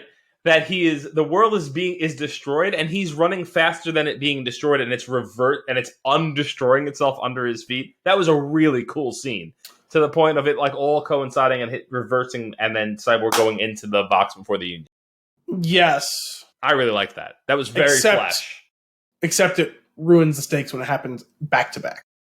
Oh, you mean when he did it for the box hitting the water? No, meaning they lost and then immediately unrolled. Oh, right. Instead of having a movie in between later. And then 5 years later. Again, if you're going to rip off Darkseid's head. And then yes, if you're going to rip off that whole Endgame thing, they had a whole extra movie. Like, you lost, you have to sit with that for a year. Like, the audience had to sit with that for a year. Well, on screen, they have to sit with it for 5. And then you have a whole movie with new costs that are incurred and new character development and growth and people who are lost and die to then do it. And this, like, it's just happy ending and everyone goes home. Well, because this is the first movie in the Justice League series, but it's also the last, unfortunately. So sure, they would have though. There are, if you're a fan of that stuff, like Flash and Flashpoint and like all those things, like there's heavy implications as to what that means though, and it is actually way darker. Like the idea that like what's really cool about that scene, even like sure, you don't get the time in between to digest it, but what's really cool about that is if he doesn't do it in that moment, they just lose. Sure, right? Because he catches it just before he gets killed. Mm-hmm. And he reverses it, which is great because otherwise he's dead and it can't be reversed. So that's kind of cool. What's crazy though is that like the implications of that is that you've created another timeline, right? So the timeline where that thing exploded or the mother box was destroying that happens. That's a timeline that exists now where everybody's dead, but he's created a branch timeline where they win. The implication there is that when the mother box was hitting the water to resurrect Superman, he also reversed time slightly in that moment where he created another branching timeline. Which we have no explanation for in this movie. No, zero. You only know that if you're a fan of the Flash screwing up time. Other than the fact that there's a painfully tacked on 45-minute scene at the end of the movie. Which would have been great if they were going to make any more of these. But there's your answer to how do you get another hour on top of it. That was it. It was that we had this entire section that was definitely shot after the fact and added on. Characters forgetting about their accents, things like that. Yeah. Also, Barry didn't even look like Barry. Yeah, I don't know what that's about. And also, like, Mira's face looked different. I mean, I guess they were supposed to age her, I guess, but like also she's Atlantean, so she wouldn't really be aging. And Deathstroke, he just had a mohawk, right? Yeah. Okay, that's fine. Well, I guess him and Batman do occasionally ally and then break apart in a lie, right? Sure. Ah, man. Also, what a random crew of people to be. It's so bizarre. Now, is that a Flashpoint thing or is that like an Injustice thing? Wasn't that Injustice? Isn't that basically Injustice? Superman goes crazy and basically, yes. Although, doesn't he goes crazy and kills the Joker, and that's what tips off the whole thing, doesn't it? Yeah, but I think the reason he goes crazy and kills the Joker is because the Joker kills Lois. Yes. Yeah. But I'm saying like Joker was still alive in this post Superman going crazy. This is my not a major thing, but I'm just like just my recollection of what I've heard about Injustice. I know. Yeah, I don't remember. I got the story of the first one at one point, and I don't remember exactly what happens, and I never got the story in the second one. So, but what a random crew of people! Oh, Batman, very bizarre. Very Joker, bizarre. Mira, Deathstroke. I think Jared Leto is a decent actor. He is the worst Joker. Remember when 30 Seconds to Mars used to be good? Yeah. It's been a long time. They haven't put out a good album in about a decade. Actually, really, they probably only have like 1.5 good albums, but still, he's a good actor. Like he is a good actor. Yeah. I'm not even entirely sure I feel like he could be a good Joker. I think he could be too. I don't know who's pulling the strings on this performance, but that's what it is. I think he's getting good. really bad direction he's getting really bad writing and direction, I think. Yeah. And Squawk Like a Bird? Cool. That's his left. Yeah. What is that left? Because like he was good in Mr. Nobody. Mm-hmm. Like he won an Oscar I never saw the movie, but he won an Oscar. Like he's a good actor. Yeah, he is. I agree. It's not a good role. It's the worst portrayal of the Joker. I can't stand it. It does not do the Joker justice at all. And having a bad Joker makes Batman worse. Yes, because I just wanted him to I didn't even want him to kill the Joker. I just wanted him to be like, I'm done with you. Just walk away. And to be clear, I will fucking kill you. Stupid. Yeah. Stupid. Yeah, because it doesn't even sound like a good threat. No, it doesn't. It doesn't sound like a good threat at all. And no, you won't, because you're not. Then you're not Batman. Well, but we've already established that this Batman's different because he's already killed a lot of people. Yeah, that's true. He just lights them up with a machine gun at one point, right? It's rough. It makes me. It's frustrating because what bothers me the most about this is I feel like there could be so many really cool stories and movies done in this universe, but while this stuff is still going on, that won't happen. Yeah. We still have a million times delayed Flashpoint movie. Why? Whether or not it's a Flashpoint movie. Also, I totally forgot that Billy Crudup was his father in this movie. He's great. I think he's a great actor, and he should have played the Joker. I think he would play a tremendous Joker. He's grown on me a bit. I wasn't a big fan of him years ago. Mm-hmm. But it's funny because just today I saw that Ron Livingston's in talks to play that role in the Flashpoint movie, and it's like, but what happened to Billy Crudup? Nothing against Ron Livingston, but what happened to Billy Crudup? We have someone who played that character. They did a pretty good job. I don't know, man. I don't know. He was. I've mentioned this on the show before, but he was on the morning show, and he was awesome on the morning show. Yeah, but I keep feeling like Flashpoint is the Gambit movie. Oh, it's not. It's just not going to happen. We're going to delay it for 8 years. That's the thing. Flashpoint extends the life of the DCEU, where the Batman resets it, from what I understand. Well, technically, aren't we still getting an Aquaman 2? Are we? Can we not? Aren't we? I don't know. This is just not good. I do wish they would just do a hard reset and be they need to. Starting now, we have a plan. It's going to take us 8 years to get it going. That's right. Fine. Also, sell it to Disney. Oh man, it's rough. Well, it sucks because I like the Gal Gadot Wonder Woman character. And I liked the first movie. Yes. Second Wonder Woman, not good. Not great. Not good. Not even good. Not good. Not great. No. And she was fine in this. I think they gave her more to do in this one than the original. I would like to talk. Let's talk about Wonder Woman for a minute. So early on, our introduction to her in this movie is the whole. I was going to say bank robbery. It's not a bank robbery. Terrorist scene. The terrorist scene where these guys come in. It looks like a bank. It looks like a bank robbery, right? But and then Bruce Bolton is just there to. He just wants to blow up 4 city blocks with not nearly enough explosives. Which is what I got out of that. He opens it, he's like, we're going to level 4 city blocks. I was like, you're maybe if you're lucky going to level this building. And the top from here up, but the bottom might be fine. Anyway, that's one part of it. Here's the thing that really bothered me. You know what? I'm going to start with a positive note. Compliment sandwich. Wonder Woman comes in. When she is moving really fast, they did something really. I think they did something different with the editing of these scenes than was in the original Justice League. She moves so fast that it looks really cool. Yeah, it looked better in this one. It was awesome. Granted, we are showing you again. We're doing that thing again. We're showing her powers that she does not use in the Wonder Woman movies proper. It doesn't happen in those. She's got these special powers in this in Justice League. Whatever, that's fine. So those movements really awesome. Bad note. These terrorists come out of the van and they shoot the guy on the street with the silenced pistol and then open up machine gun fire not 2 seconds later inside and kill everybody on the main floor. That was quite very on the good. way. Quite on the way in. Quiet Loud once they got their. The doors are still open and there's still people outside. That's when they start shooting. Anyway, regardless, doesn't matter. They go in, they bring this bomb. We don't want anything. We're going to blow up 4 city blocks. Okay, but you're putting it on a timer? For dramatic effect. Well, no, it's so that the hero can save the day. Dramatic effect. So they do that. Then she throws it up into the sky and it explodes, and there's no repercussions from that. Whatever, fine.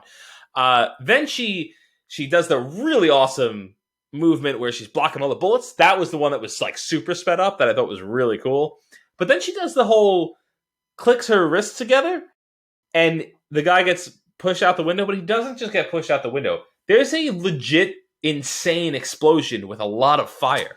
Yeah, as soon as that happened, I was like, okay, so their plan was to blow up 4 blocks, and your resolution was to blow up 1 block? Now, granted, 1 is less than 4. 1 is less than 4, that's right.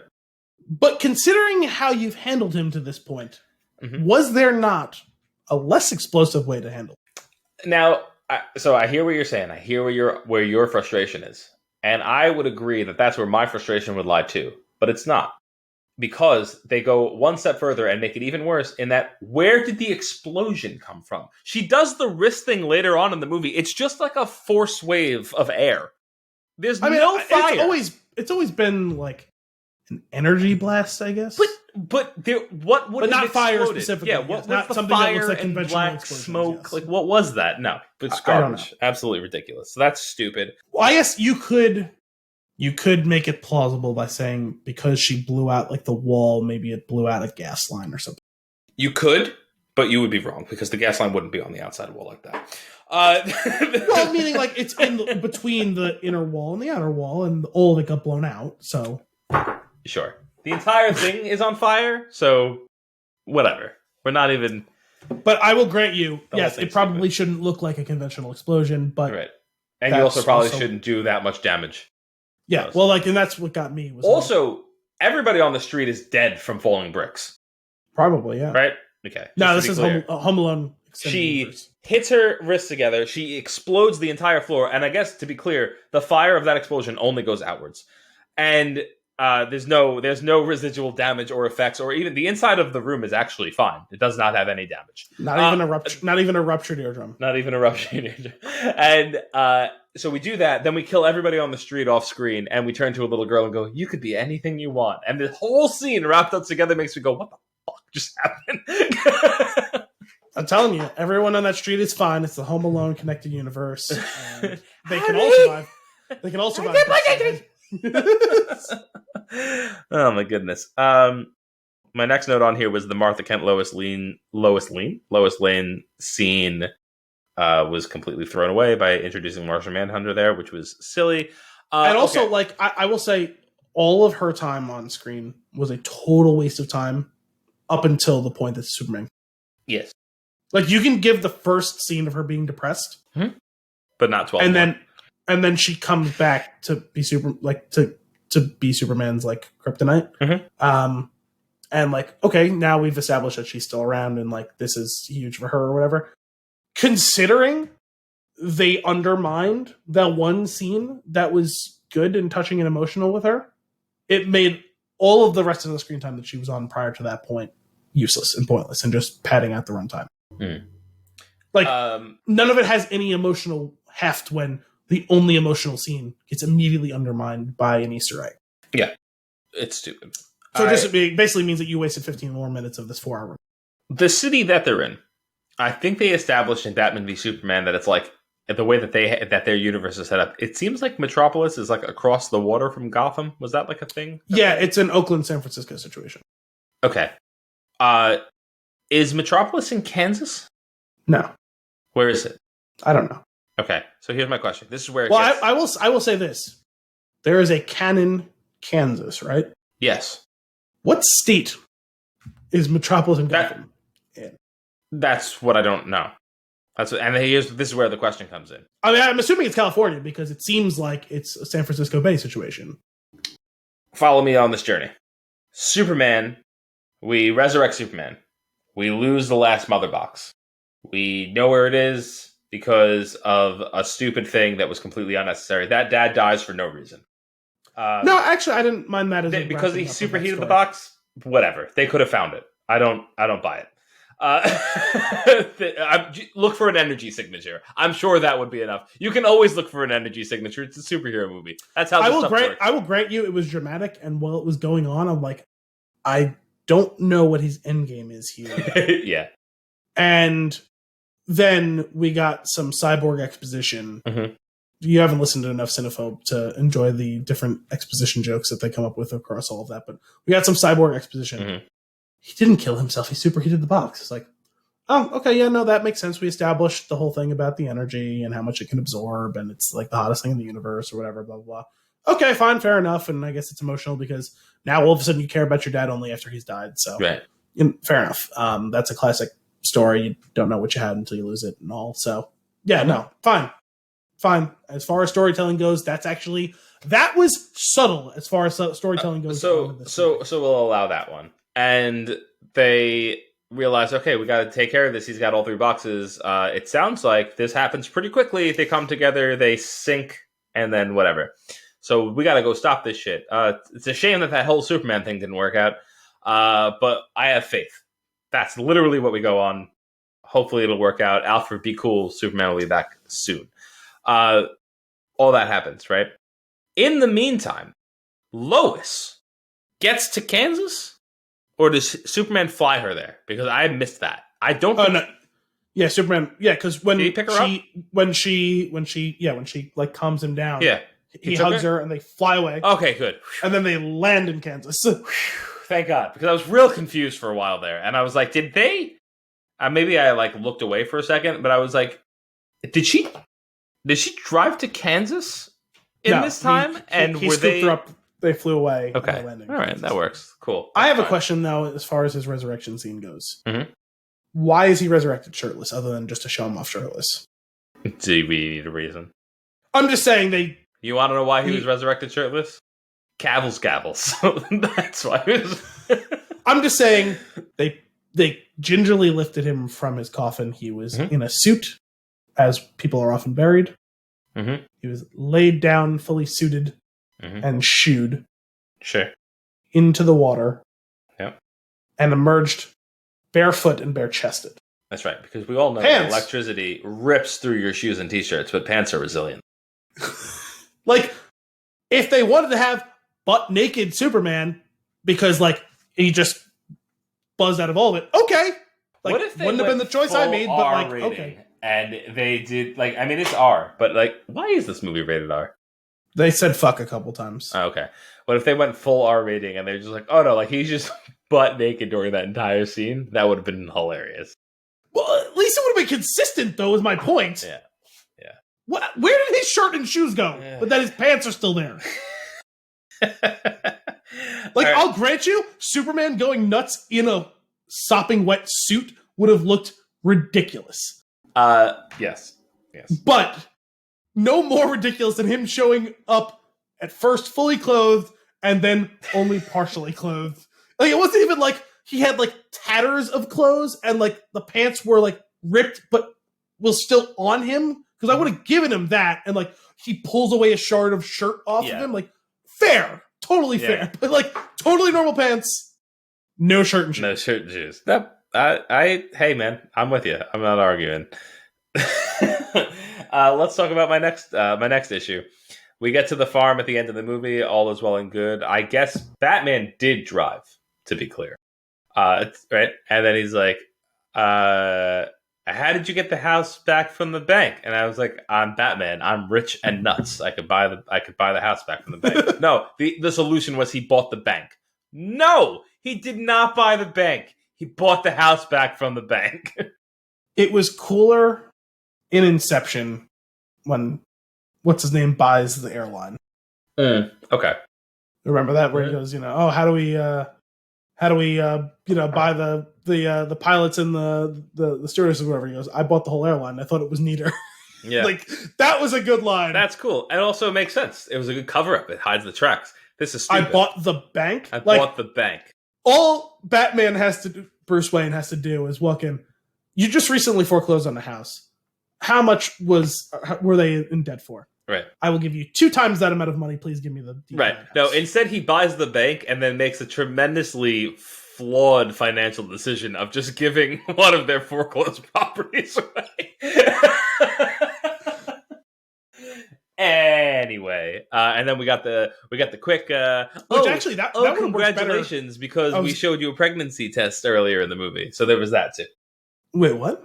Lois is pregnant at the end of it. I totally missed that. Yeah, so they show a pregnancy test in the drawer, and then at the end, Bruce says to Clark, "Oh, congratulations, by the way." And he's like, "Oh, thanks," as they're walking into the house. Oh, is that what that meant? That's what that was, yeah. Geez, that's where they chose to go subtle? Yeah. Oh, and you didn't get all that with the whole Lois is the key, and then like Lois was dead, and the dream. The whole sadness darker. There is that something darker is that she was pregnant with that makes sense. Probably a not super baby.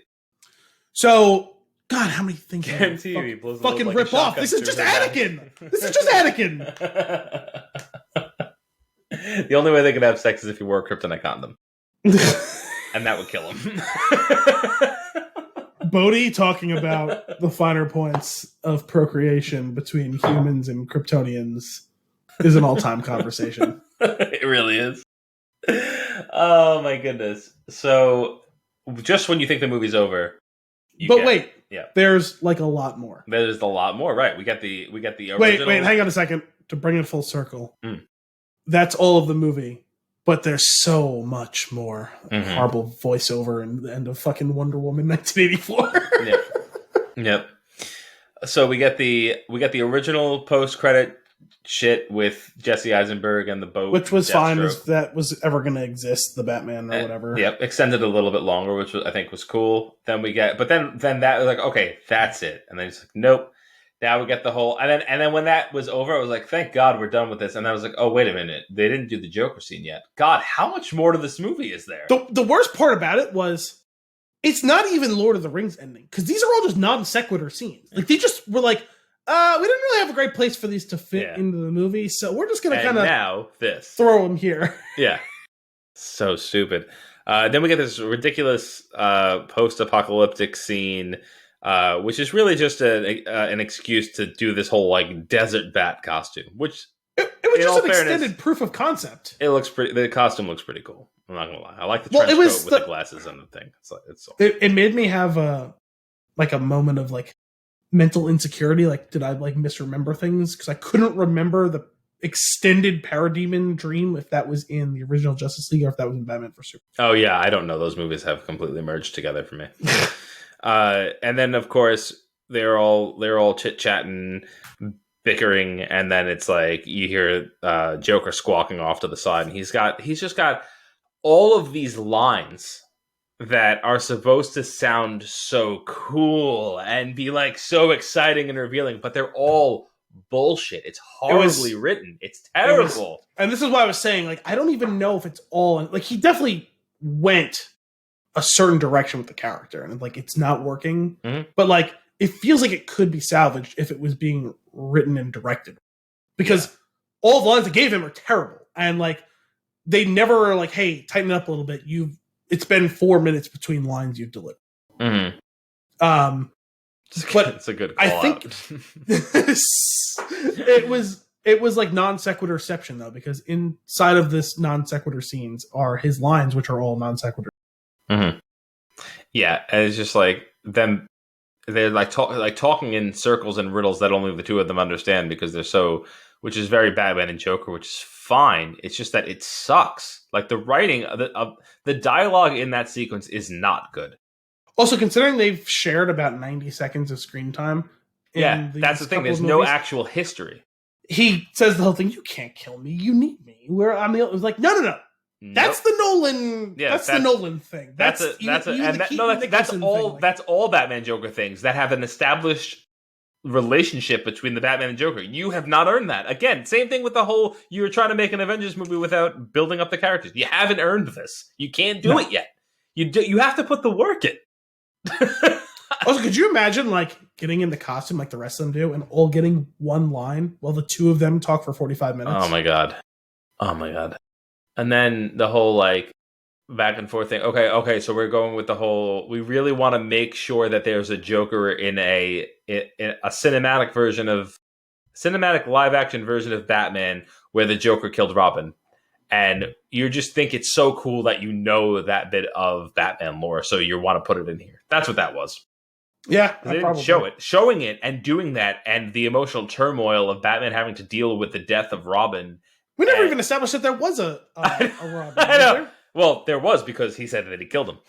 I'm just saying, like, at no point in the last two movies did we ever, or was there one little snippet of an Easter egg in Justice League, or not Justice League, Batman? In Batman v Superman, there was like a Robin suit with like the Joker spray paint on it. Yeah, that's I couldn't remember if that was like part of like the promotional stuff or if that was actually in the movie. So like, yes, I guess we had one little nod to the fact that there was a Joker murdered Robin situation. So fair enough. But at this point, does anyone remember that? No. Well, I mean, I do, but just because I know that storyline time and again. But no. But I mean, specific to this canon. They do not. They do not. An outsider that's just watching the movie without the background knowledge of what goes on in their endless loop of stories doesn't know that. I forgot. I did gloss over my favorite moment of the movie. They don't beat Steppenwolf. They obliterate him, and it is awesome. From the moment that Superman flies in and takes the axe to the shoulder and goes not impressed, I was like, lame. But then when he starts punching him and and the sound waves, and then he breaks off his, I don't know, ear trumpet, like horn, his horn.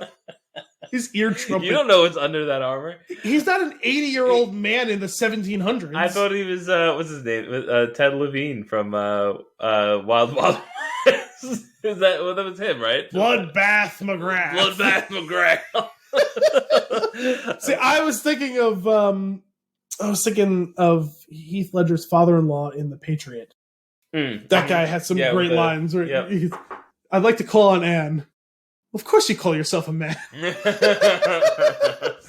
But the beating him up was really awesome, because you hate the character so much, and then having Superman just beat the shit out of him was really cool. And then Aquaman stab him through the back. Superman I did not see that coming. That was through the hole, and then Wonder Woman jump off and decapitate him.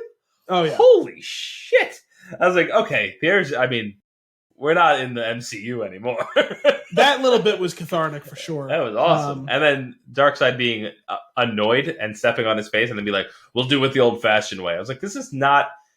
I want him to actually be a little bit worried about them from that, and how easy it was for them once Superman came into play. That should have been the result. Not, okay, I'll just send more people. That was also considering it was obvious that it was important to them. When Steppenwolf showed up, he says, no lanterns, no Kryptonians. Yeah. So obviously there's a pre-established relationship between the Green Lantern Corps, which we see in that first scene, because there is a Green Lantern fighting on Earth against not Steppenwolf, against Darkseid. And we know that the Mother Box relationship, there is foreknowledge of the relationship between the Mother Box and Kryptonians and all that. So, like, Darkseid and Steppenwolf know that Kryptonians are not to be trifled with, right? Like, not that they're afraid of them per se, but it's a hurdle, you know? Mm-hmm. So, yes, it should at least show some sort, not necessarily fear per se, but like concern, like, oh shit, they've got a Kryptonian.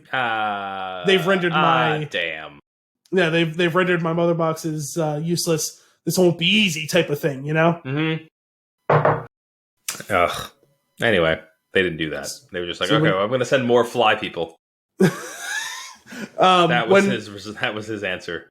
When Superman was just pounding the ever-loving shit out of Steppenwolf, it reminded me of Archer when he finds out that he has cancer. And Brett, the guy he always shoots in the office, is making fun of him for handing out the little pink ribbons because he's got breast cancer. And Archer was trying to turn over a new leaf where he's nice to everyone, and he gives everyone flowers, and he's giving the ribbons out, and everyone really takes to heart how Archer's having a change of heart as he faces his mortality. And Brett finally goes too far, and Archer snaps and just starts beating the ever loving shit out of him off screen, and you just hear him pummeling him. And Cyril goes, well, obviously he doesn't have cancer in his fists. And Ray goes, oh, he's beating his ass. That's great. That was it for favorite moments. All right, I have here. No, you're missing a favorite moment. Oh, I am? When Alfred teaches Diana the finer points of making tea. Finer points of tea. That's true. That was kind of funny. And then more so that he's impressed that she just knows what she's doing. Yes. I did like that. I did like the scenes of Alfred making things for the Batsuit. I thought that was kind of cool. The energy gauntlets were cool. Was that in the original one? I don't remember. No, I don't think so. But the only thing, unfortunately, though, this Alfred not kicking back with some Fernie Branca. Wait, I forgot. Diane Kruger, Fernie Branca. What do we got? So I saw this earlier, but I couldn't do it until we talked about the Meadowlark thing. Okay. So Mike Ryan, who is the executive producer on the Levitard show, put out a tweet, 2 tweets actually, after they made the announcement about adding Jamel Hill and Mike Schur. So he says, thrilled to be teammates with Jamel Hill again, and I still pinch myself whenever, well, Mike Schur, his Twitter handle is Ken Tremendous. Before anyone knew who he was, like as a writer, he created a baseball blog in which him and a bunch of other people made fun of stupid things in baseball. And his name was Ken Tremendous on the site. So that's his Twitter handle. Occasionally mentions he found something funny on our show, a stupid show. So that's just crazy. Meadowlark announced that they're both now in this House of Creatives. On the opposite end of the spectrum, Jim Brockmeyer threw a bottle of Fernie Branca in my general direction on Monday. You take the good with the bad. Nice. You gotta get yourself some Fernie Branca. It's good stuff. I still don't think I had any. Didn't you offer me or tell me that we were going to have some? I don't think we ever had. Oh, I didn't actually give it to you? Yeah, I do. I think I might have a little left. But I enjoy it. I like this portrayal of Alfred. I mean, yeah, he's good. I like the was it Michael Go whatever it was for the original like Burton Schumacher ones. I thought he was a really good Alfred. Obviously, Michael Caine was great as well. If there's one thing that we've done right in the Batman universe across the board, it's Alfred. Even Alfred in Gotham, I like.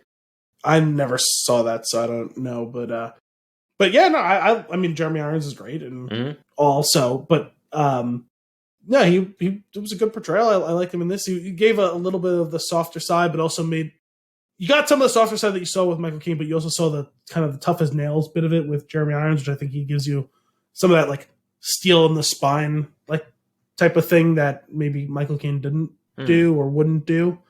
Yeah. He was believable as kind of a partner to Batman, whereas Michael Caine was more of the partner to Bruce Wayne. Right. That's fair. Yeah, that's a good point. I liked it. I would like to see more of that. Obviously, we're not, and I'm looking forward to the next rendition of Batman, just so that we can get away from this DCEU, hopefully.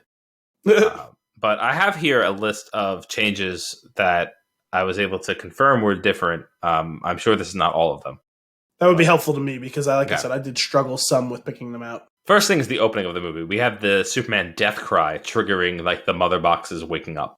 That was actually pretty cool. That was very intense. And also slow motion. I kind of forgot one about entire that. hour of the movie.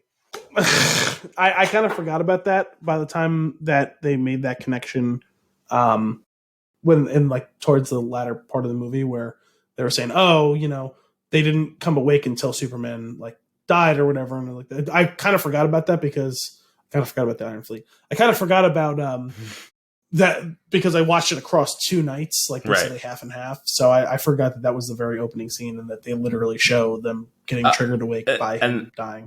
A step before that was the disclaimer before the movie starts that the movie is in a 4:3 aspect ratio to preserve the director's vision, whatever. Because superheroes move vertically a lot seems to be the reason behind that. I don't care. No. Oh, I assumed that was because of movie theaters, so apparently I was wrong about that. Yes, it's because there's a lot of vertical movement with with these characters, and they want to make that easier to observe or look cooler. I don't know. It looked like it was noticeable. The whole It's funny. You get used to widescreen, right? You get used to the occasional bar on top and bottom, depending on what format you're in specifically. The bars on the side, for some reason, are super jarring. I mean, and it was, at the end of the day, it was fine. It doesn't matter. Well, it wasn't just because there was bars at the side. It was because you lost almost a quarter of the screen. Yeah, that's what hurts. That's what hurts. Anyway, that was dumb. I didn't really care about that. Steppenwolf says mother box instead of mother, which is good. Diana has that descent into the ruins when they shoot the arrow. Mm-hmm. I think that was new. And then again, to be clear, that explains nothing. There was also a lot more random, totally unnecessary scenes with both the Amazons and the Atlantis. Yes, there was. Like, some of the setup to the Atlantis stuff actually gave a better picture of what's going on, because I did feel like you got just thrown into it in the original Justice League. So I actually preferred a little bit of that, and it hinted at what was going to come in Aquaman. You know what I mean? And so, having seen Aquaman, I appreciated that a bit more. Right. Well, I was going to say you needed it prior to Aquaman, but after you know about Aquaman, you don't really. Yeah, because you already get tipped off now with this, like, hey, the half brother is a douche, like, yeah, and it's like all of the tension between him and the Atlanteans and all that, and blah blah blah. Mm-hmm. We have 10% of the movie being slow motion, which we talked about a little bit earlier. Willem Dafoe is in it. Yeah, you know what? Now, can we go back to the slow motion for a minute, though? Yeah, because like it did make for some cool scenes at times, but with the amount they used it, like, you want to use it with the Flash stuff? Totally understand. That's what makes it suck, is the fact that it should have been spared specifically for the moments with the Flash. Because with the exception of like with the exception of one scene, even though it's a little bit dramatic and cheesy, the scene in the end fight where they all jump together as he's driving the Batmobile and they're blowing through that was pretty cool. That's a cool one shot there. It was it's just a comic book action shot. Like, it was the scene from Age of Ultron, though, when they're all in the woods and they come over the ramp, and it's much cooler. And everyone gets one of those shots in your team movie. Like, it is cool to get one of those. Yeah, you got to get one. Movie. Well, so I would give them just that one. Out. Yeah, that one and all of the Flash stuff. All the other slow motion stuff, like Superman moving slowly with his cape twirling in the wind. I don't care. Like, just eat it up. Willem Dafoe is in the movie. Steppenwolf gets the illusion of a backstory. That's how I phrased it. It's like and then like at the end, like you watch it, like, oh, cool. They explained a little bit more about Steppenwolf, and then it's over, and they like, wait a minute, no, but they didn't though. Even that, I was like, okay, yeah. So what did he do to fall out of favor? Nope. Yeah, never mind. We had the whole War of the Gods thing that was expanded with with Darkseid actually being there and fighting them, which was a cool scene. That was cool. I liked that. Barry rescuing Iris was not in the original. I couldn't remember. And then the whole thing with like the dog. I don't even know how many of those scenes with his dad were, if any of them were in the original. There was at least one of them. I think the first one where he tells him to stop. Yeah. That sounds right. You're right. The dog thing definitely wasn't there, but I couldn't remember saving her. Was that in like a trailer and didn't make it into the movie? Maybe. I'm not sure. Because I felt like that was familiar. Now I'm getting confused because I had seen so many trailers for this one, and it was in the trailer for this one. Okay. But maybe that's what I was remembering. Alfred building Bruce's tools, which was cool. We talked about that a little bit before. Barry, the backstory of Cyborg, or the entire Cyborg movie, that was new. Mira pulling out Steppenwolf's like blood water from his eyes was really cool. Can we talk about that for a second? Even though I should have rewound that. What exactly did she do to him? Because she can manipulate the water, she was like taking the water out of his body. She was like about to kill him. Like, that would have been, imagine that. That would have been the end of the movie. Also, let's get her in the fight. Yeah. Clearly, she's the only one that came close. Yeah, she's the only one who, like, on her own, like, can stick it to him in any way. That kind of shocked me, and I was like, well, I don't know what happened there, but okay, whatever. But the congratulations, Lois is pregnant. Cyborg's dad sacrifice, and I have this last line here says the good guys rule. I feel like there was something else to say there, but I stopped writing my notes potentially. But anyway, there's that. And that was it. That's all I had for new things. But obviously, and the entire last portion of which we talked about earlier. I will say, I don't remember if they changed it at all. I don't think they changed it at all. I actually did really like this. One of the few scenes I really legitimately liked in the original one, and I still liked it in this scene, was when Superman comes back. That whole like setup and then the fight scene with all of them. I really enjoyed that scene. Actually, I thought it was kind of cool. Like seeing him not just like fighting one-on-one against another Kryptonian or this and that, like seeing him against like a team of people, and it's like you don't actually want to see him defeat all of them, and it's like, oh shit, he's kicking their asses. There's actually a change to that scene too, where he actually hits Batman with his laser eyes, and he uses the gauntlets to stop him. Okay, so that was what I was wondering. That was the scene where I asked myself, oh wait, was this in the original one? Because I don't. No, because in the original one he gets tossed like a ragdoll, and then they pan over to Batman, and I guess that costume is too thick, and he's having a hard time getting up, and it's really funny. He's kind of like flopping around like a fish. But I liked that whole engagement and the way that they showed them using their creative powers, but like failing in all of that. I think it is like a legitimately solid part when Barry tries to run around him and it goes into slow motion. Yeah, he's just slowly turning, like, and it's like that just moment of, oh shit, like this has never happened to me before. I will say, I never will understand the whole like him short circuiting when he crashes part of it. What do you mean? Like whenever Barry like gets like tripped up and he's in like super speed mode and he like short circuits and stuff like that.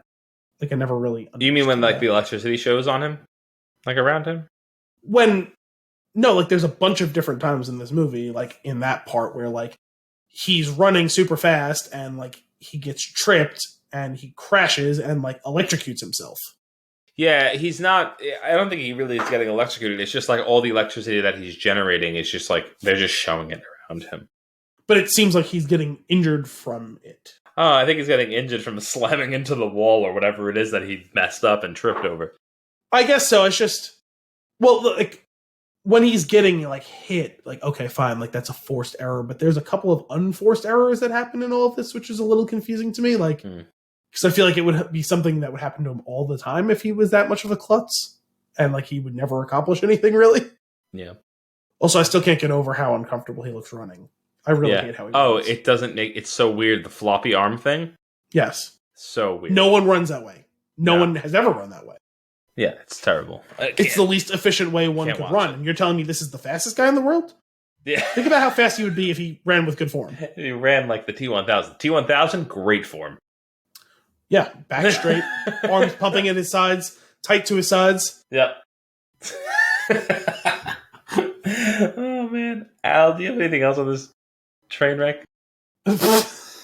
I mean, it is less of a train wreck, right? But when it takes you 4 hours to do it. 4 hours? It is, and I'm fine with a long movie. I had Kim watch the extended version of The Fellowship of the Ring. Great 4-hour movie. With great storytelling. Great storytelling. You can tell the pacing. flow of the movie, the pacing, because the pacing in this movie was all over the place. There's some sequences a clear beginning, middle, and end. We won't talk about that in the last one. Yeah. How did she like that, by the way? She said it was fine. She's Lord of the Rings doesn't strike me as her cup of tea. Yeah, no. But she thought it was. It was really funny. Where like 15 minutes into the movie, and she turns, she goes, "Thank God." And I was like, "What?" And she goes, "I understand what's going on." She's like, "I was so worried that I was going to be watching it and be like, who's this? What's happening?" But she's like, I get what's happening. I have to say, for such a dense mythology, the Lord of the Rings movies do a pretty great job of telling you what's going on. Sometimes through exposition, but at least it's like engaging exposition. Yeah. And it's like, okay, like what you're telling me feels like it's matching up with what I'm seeing on screen. Right. Not like, what the fuck did I just see? And then someone expositioning at you, and you're like, okay, I guess. I don't know. I will say, the 4K extended version of that movie is just fantastic to watch. Yeah, I really need to watch those. It's been a while since I've seen it. It's awesome. I realized I was thinking about it the other day. man, I'm really itching. And I know we've talked about some over the last few weeks. I've been itching to watch some Lord of the Rings because I've been missing my weekend Lord of the Rings TNT time. And then today I was thinking, oh, it's definitely been over a year since I've seen Cloud Atlas as well. And just thinking about all the long movies that I love that I haven't seen in a while. So. Yeah. So that being said, I like a long movie. I enjoy it. I really can sink my teeth into it. But it's got to be a good movie. It's got to have strong storytelling. It has to have clear direction, and they have to have a point that they're trying to make. But it's what the only reason this is 4 hours is because, like I said, I've been harping on this the whole time, is that they didn't put the work in to make their Avengers. Yeah, no, it's amateurish because it's what happens when you're like writing a paper in like your freshman year, and it's like you just cram all of the stuff in, and it's like, well, you've now lost the thread entirely. Like, you actually can say more with less if you make it very clear and concise as to what you're trying to say, and this is trying to say way too much all at once. Yeah. It's like, okay, yeah, you have like 12 ideas that could be good, but you only develop like 2 of them. Yeah. Like, pick 3 of them, develop them really well, and then let's do it. It's like, yeah, it's like, oh, and Cyborg has this whole backstory, and then they tell you the whole backstory. And then, oh, and then the Flash is trying to get a job, and they do this. Oh, yeah, and also Martian Manhunter's here. And Superman is going to wear this black suit, which apparently has meaning of, like, I think it's something about, like, it absorbs power better in, like, comic lore. Like, it absorbs, well, I was saying, I didn't realize he had... helps him heal faster, maybe, something like that. I don't know. I didn't know he had so many different costumes. It was that was actually kind of a little cool, like walking through a ship and seeing all the different potential costumes. Because like one of them looked kind of like the armor Zod was wearing, right, you know, and all that. And I was like, that could be kind of a cool bit of detail in the background. I don't know what any of it means, and I never will. But yeah, it just looks badass in the moment, I guess. I mean, don't get me wrong. A black Superman suit looks pretty cool. Yeah. And then Batman has nightmares, and that's also part of it. But is not going to have any sort of repercussion because we're not going to get any more out of this universe. Yeah, which actually kind of makes it, honestly, a slap in the face that it took another 10 or 15 minutes to see that scene. Right. Well, except that there's also going to be a Suicide Squad movie, right? With those characters? Yes. Well, like with Jared Leto. The original Suicide Squad, yeah. I believe so. The James Gunn. I guess there still is another movie in the DCEU that is actually in the works. Like, the Flashpoint movie seems like something that won't actually happen. Yeah. Well, yeah. Suicide Squad movie started shooting, didn't it? Or did it shoot? Or I don't know. Yeah. Well, it's definitely going to happen because they said James Gunn won't be coming back to Guardians 3 until that is finishing. Right. I could go for another Guardians movie. I love it's been a while, right? Yeah. So good. It's just the more of their antics. Love it. Anyway. We did it, Al. We got through it. It was, like we said, it was better than the original release. Low bar. Still not great. Really just want to move past this so that we can get some really cool DC stories on screen. But if they keep doing this shit, it's really going to hold us back. So, anything else on this one? No, I'm good. Well, that's all for this week's episode of Flix in the Six. We hope you enjoyed it. As always, if you have a movie for us to review or nuggets for us to discuss, you can send those requests to flixinthesix@thespintune.com. Tune in next week for more movie and beer goodness. Until then, I'm Anthony Costanzo. I'm Al Bielsi. Thanks for coming out.